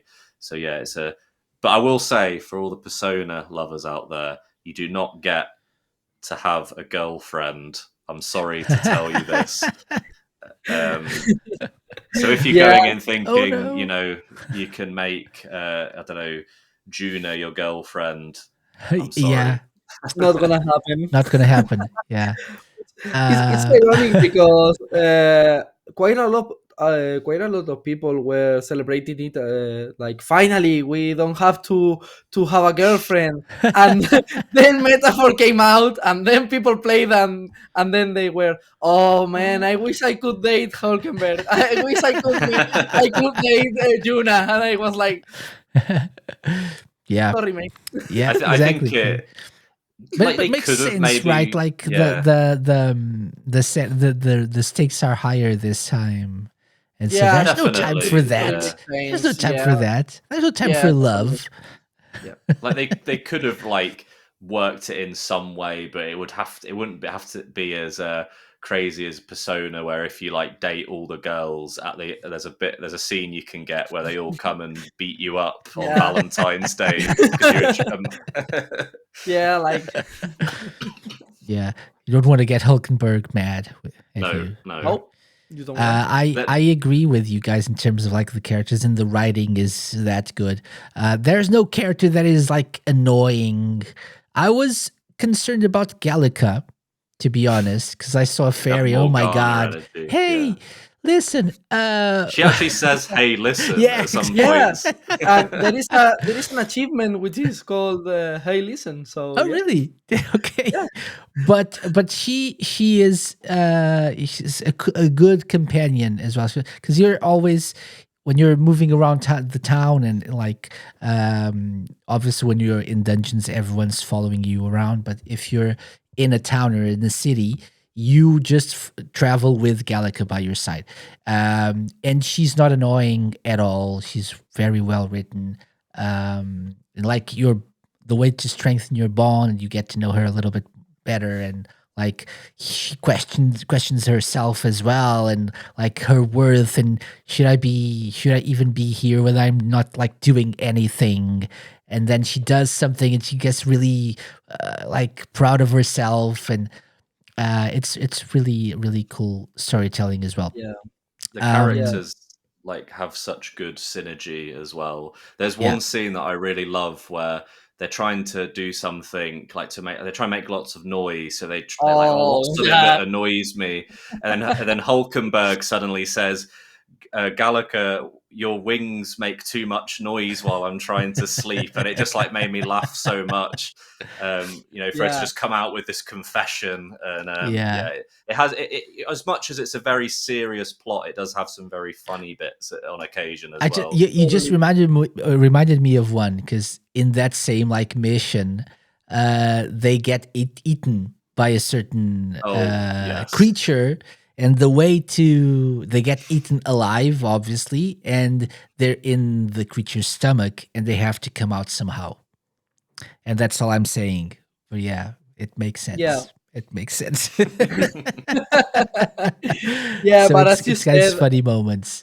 Yeah, as you said, there are no characters that are annoying, and the ones that are annoying in a good way, because they are so well written. For example, I am thinking about Milo. I don't know if you know him, but it's a character that is so well written that every time he's on a screen, I'm thinking, God, you are so well written that I just want to punch you in the face for real. I mean that they are so good for real. Yeah. They're so good. Even the ones that don't have as much as a spotlight as the main ones, they are so well written. I had to look up Milo, but I know who he is. Yeah, he is annoying. There's quite a few candidates for the throne, aren't there, that are kind of like, I suppose it breaks up the kind of seriousness. Like, you got people like Katharina who are like, I want the Paprius, who are like the people who have like ears and tails. I want to I want the Paprius people to not be oppressed anymore, effectively, is most of her kind of goal. Like you were saying, she kind of shares a lot of vision with the main character in that regard. But then you get, I suppose, just to break up the seriousness, you do get jokey candidates like him. Like, isn't his whole thing like, only beautiful people? Yeah, like, exactly. I'm so beautiful, and everyone who is beautiful should rule, or maybe Lina, which is free Gauntlet Runner for everyone. There's one that like free bars, or like every Loveless is like alcohol and party for everyone. Party for everyone. That's it. I mean, that's like in real life, you get like joke candidates, don't you? Like, we have in the UK, we have the monster raving loony party, who are like just like a joke vote. So yeah, Yeah, for now. yeah, You never know. you never know. But yeah. So yeah, the writing and even the story, without like spoiling anything, we really don't want to spoil, because I one of the reasons I don't want to spoil the story is, obviously for me, I haven't finished the game, so I don't know everything that happens. I'm quite deep into it, but not quite yet at the end. But I think it's so good so far that it would be really a disservice to people to just spoil what happens and like the twists and turns. And it's more like, I don't know, how would you compare it, like briefly, because we really need to wrap this up, guys. But how would you compare this to, as seasoned players of Persona, as to other Persona games? The stakes are higher, obviously, so it has to be a little bit more serious, I think. But how would you compare the story of Metaphor to other Persona games and Shin Megami Tensei games? Yeah, so I think it's closer to Persona 3, which is a more gritty story. It obviously has its funny moments, but it's quite, as you say, the stakes are higher. There is more mature story to tell. So yeah, I think it compares to Persona 3. Um I'm not saying that in Persona 4 or in 5 the stakes are lower, but I think they have more funny moments, calm moments. Whereas in Metaphor, you have calm moments, but you are always you have a reminder that you have to push for the throne and you have to go for it. So yeah. Mm-hmm. Mm-hmm. Yep. Okay, Lewis. Yeah, Same I thing. think I mentioned it before, obviously, about how it like explores society more than like the individual, like in Persona. Yeah, another game I'd compare it to, if you're into this series, is Dragon Quest 11 specifically. Like either archetype tree, the way you're doing overhead dungeon crawling, the British accents. There's like little things called Elementa, which give you more experience. They're just like metal slimes. Like there was a lot of. I honestly felt like coming into this and saying it's Dragon Quest 11 with a Persona skin. So if you like Dragon Quest as well, you might like this, especially the setting. I mean, medieval is Dragon Quest's thing, right? But the game never kind of, as like you were saying, as much as it kind of has its funny moments, it never ceases to kind of keep you tugging your heartstrings regarding like just the injustice and horrible stuff that's going on. I mean, characters literally just they'll just say to you like, "Oh, you're an elder scum." Basically, they just full on insult you. Like maybe you'll be with a character in a scene, and they'll be like, "Oh, I didn't think you'd associate with elders." Like the people are horrible in this world. Yeah, for sure. Yeah, they are really hard. Really, really hard. But I think that, like I say, like it doesn't pull punches, so it really keeps you grounded. I mean, you find dead corpses on the street, and they're like, "Oh yeah, I guess that's it." Yeah, they didn't have time or any place to bury this, but didn't have any money to bury this person or whatever. Like he got killed by the sea monster, and that's it. He's here. Or people are like sleeping on the street because they don't have a home or something. So it's like not really a usual thing to see in a video game, I believe, right? Yep.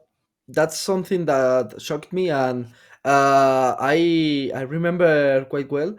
One of the first corpses you discover on the game is in Grand Trad, and next to it is a bystander that is complaining about it. Yeah, It's exactly. just out. It's just like oh, he died in the middle of the streets instead of an alleyway.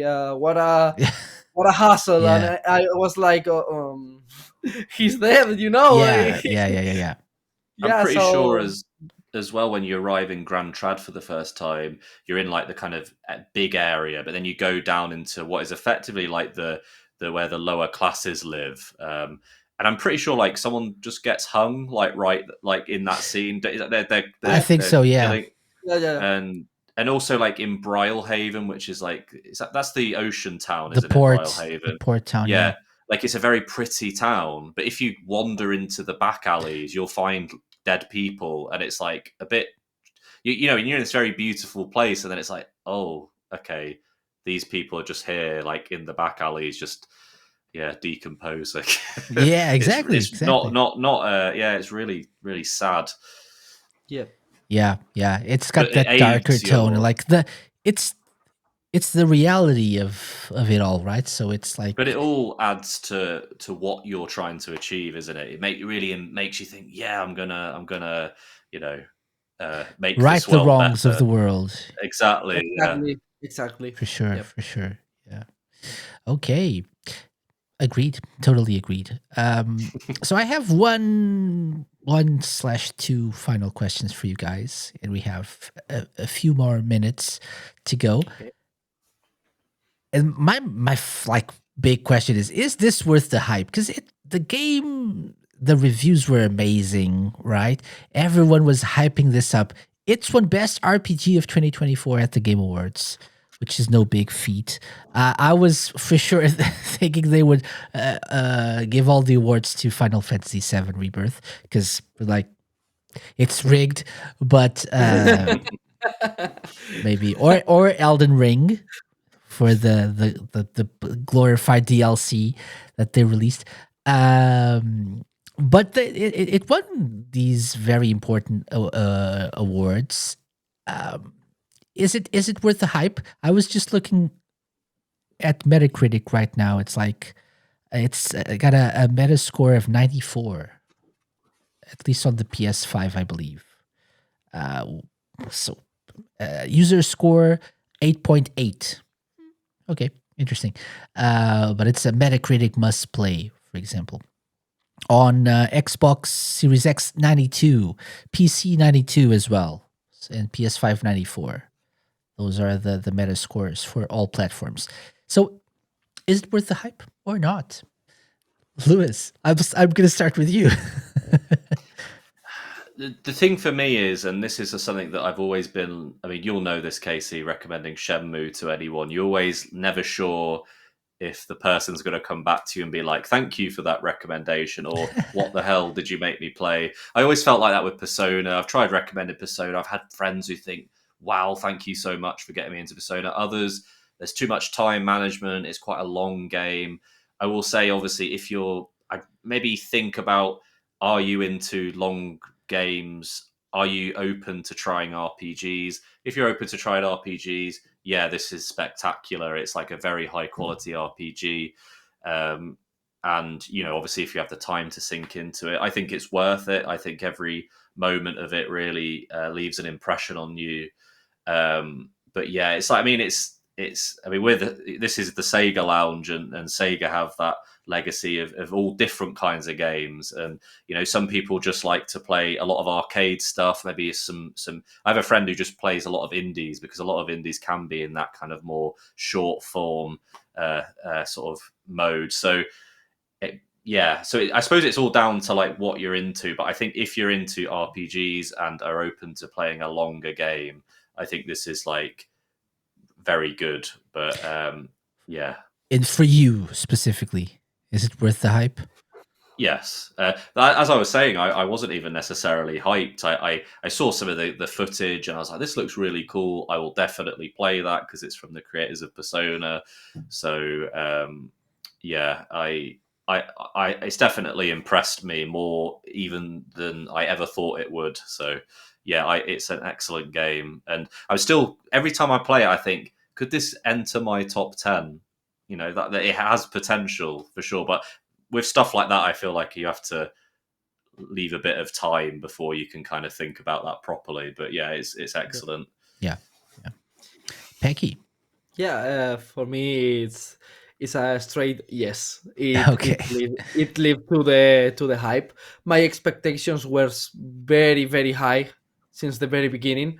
So I was kind of afraid that I was gonna play the game and be like, it's not that good, or but they were met. My expectations were met, and even even more Exceeded, right? exceeded exactly. Yeah. Mhm. So yeah, I think it's worth the hype. But as he said, I think if you are into RPGs, you should try it, because I think it's a really really good RPG and deserves all the love it's getting and all the awards it's getting. So Mhm. yeah.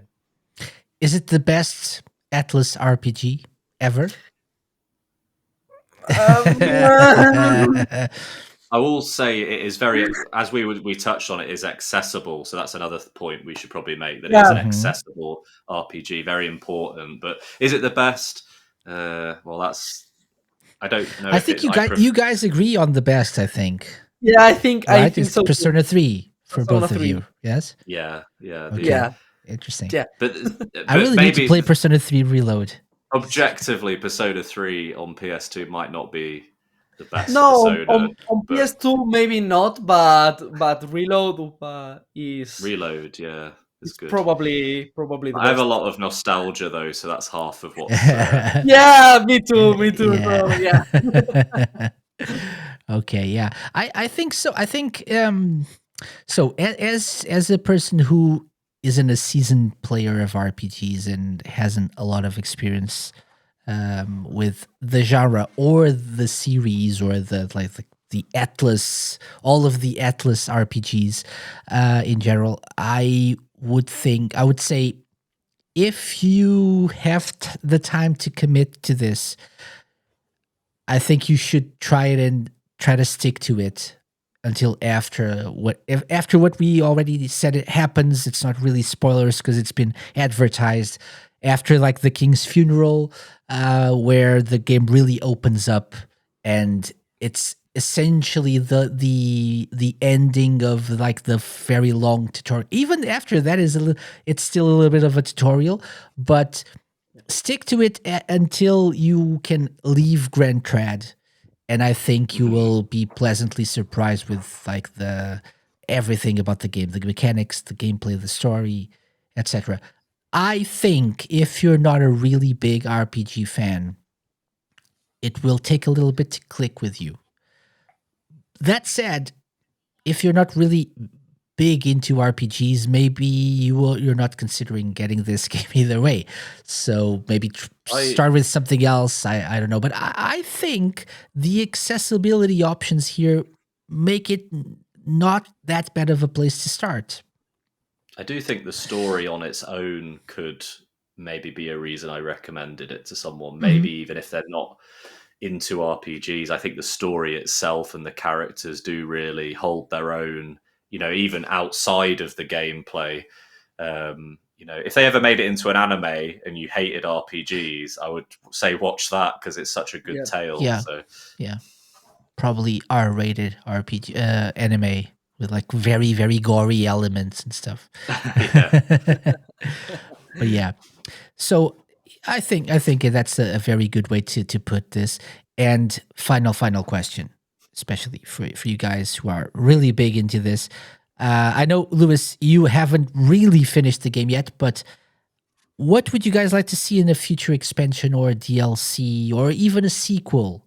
I don't see this not becoming like the Metaphor series, I believe. Like Metaphor colon something instead of yeah. ReFantazio, maybe something else. What would you guys like to see being brought into an expansion? Will we get like Metaphor ReFantazio? uh Royal would fit the theme, but you can't do that now because you have Persona 5 Royal, but that would be great because it's about a king.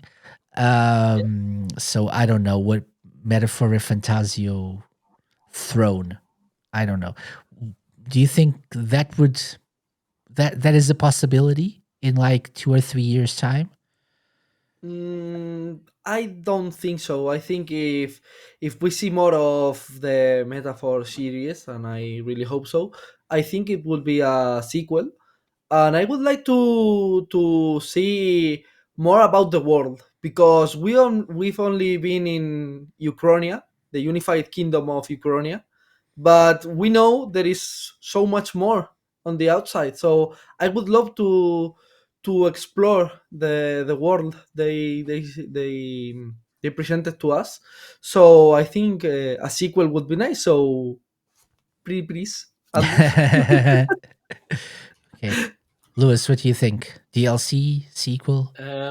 Yeah, at the moment I can't. I mean, I've not fully completed it. I'm quite far way the way through. I think I've got like 6 of the, I think 7 party members, and I haven't really. I don't really know how far I am because I don't want to look anything up. So I could be halfway through or near the end. I feel like I'm getting quite close, but yeah, I don't know. I don't know DLC. I'm not sure, but you, they may do like the Royal or the FES or the Golden version. You know, they always seem to do this revisiting.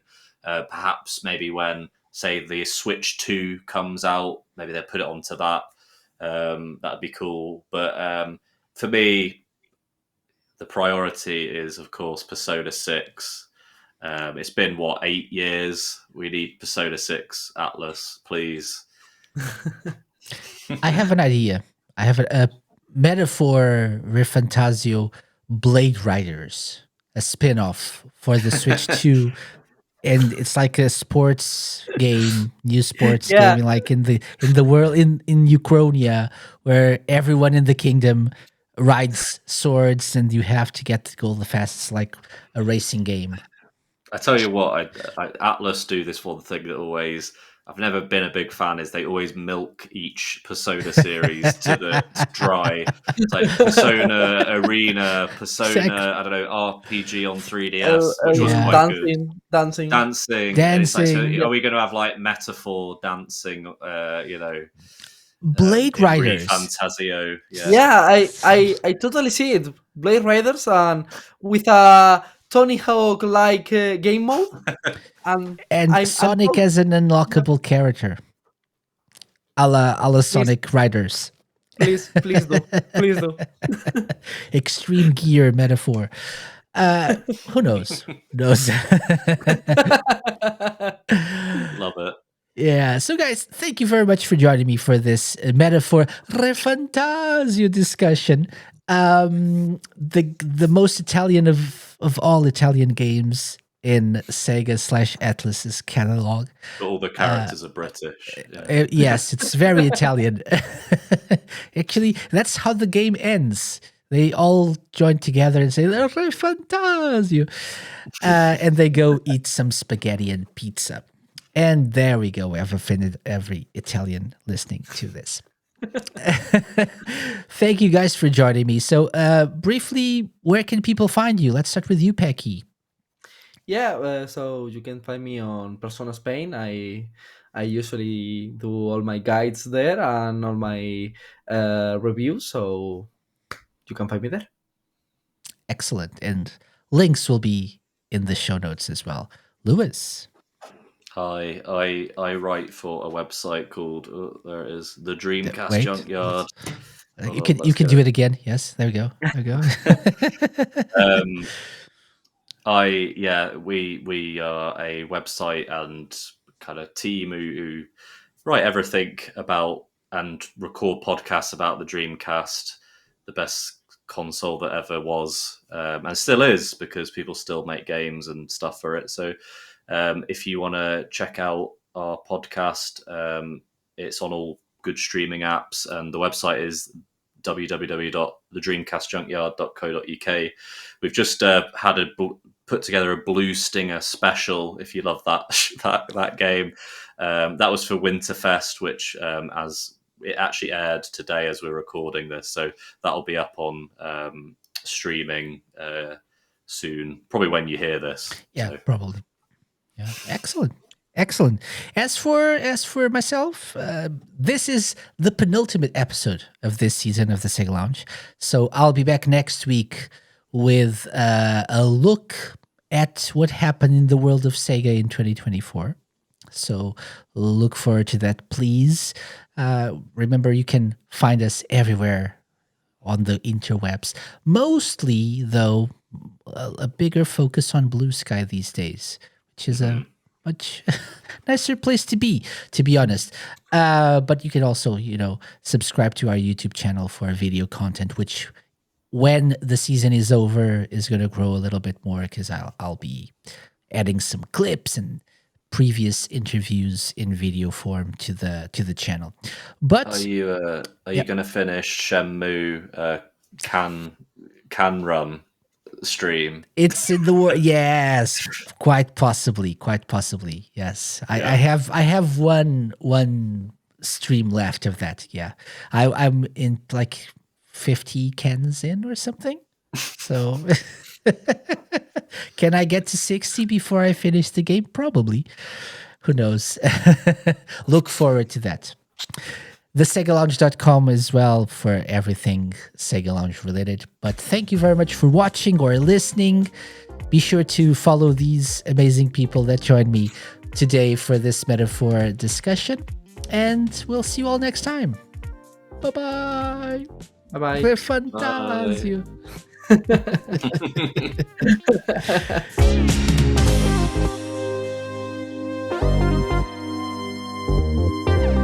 The Sega Lounge, hosted by me, KC, and part of Radio Sega's network of live shows and podcasts. Theme song and incidental music by OSC.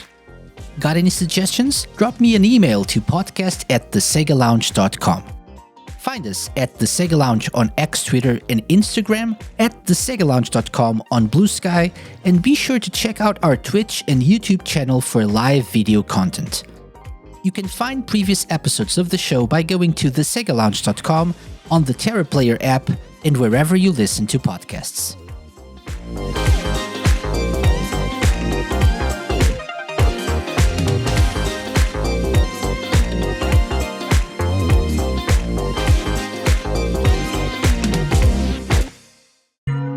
A Mixed On Productions podcast.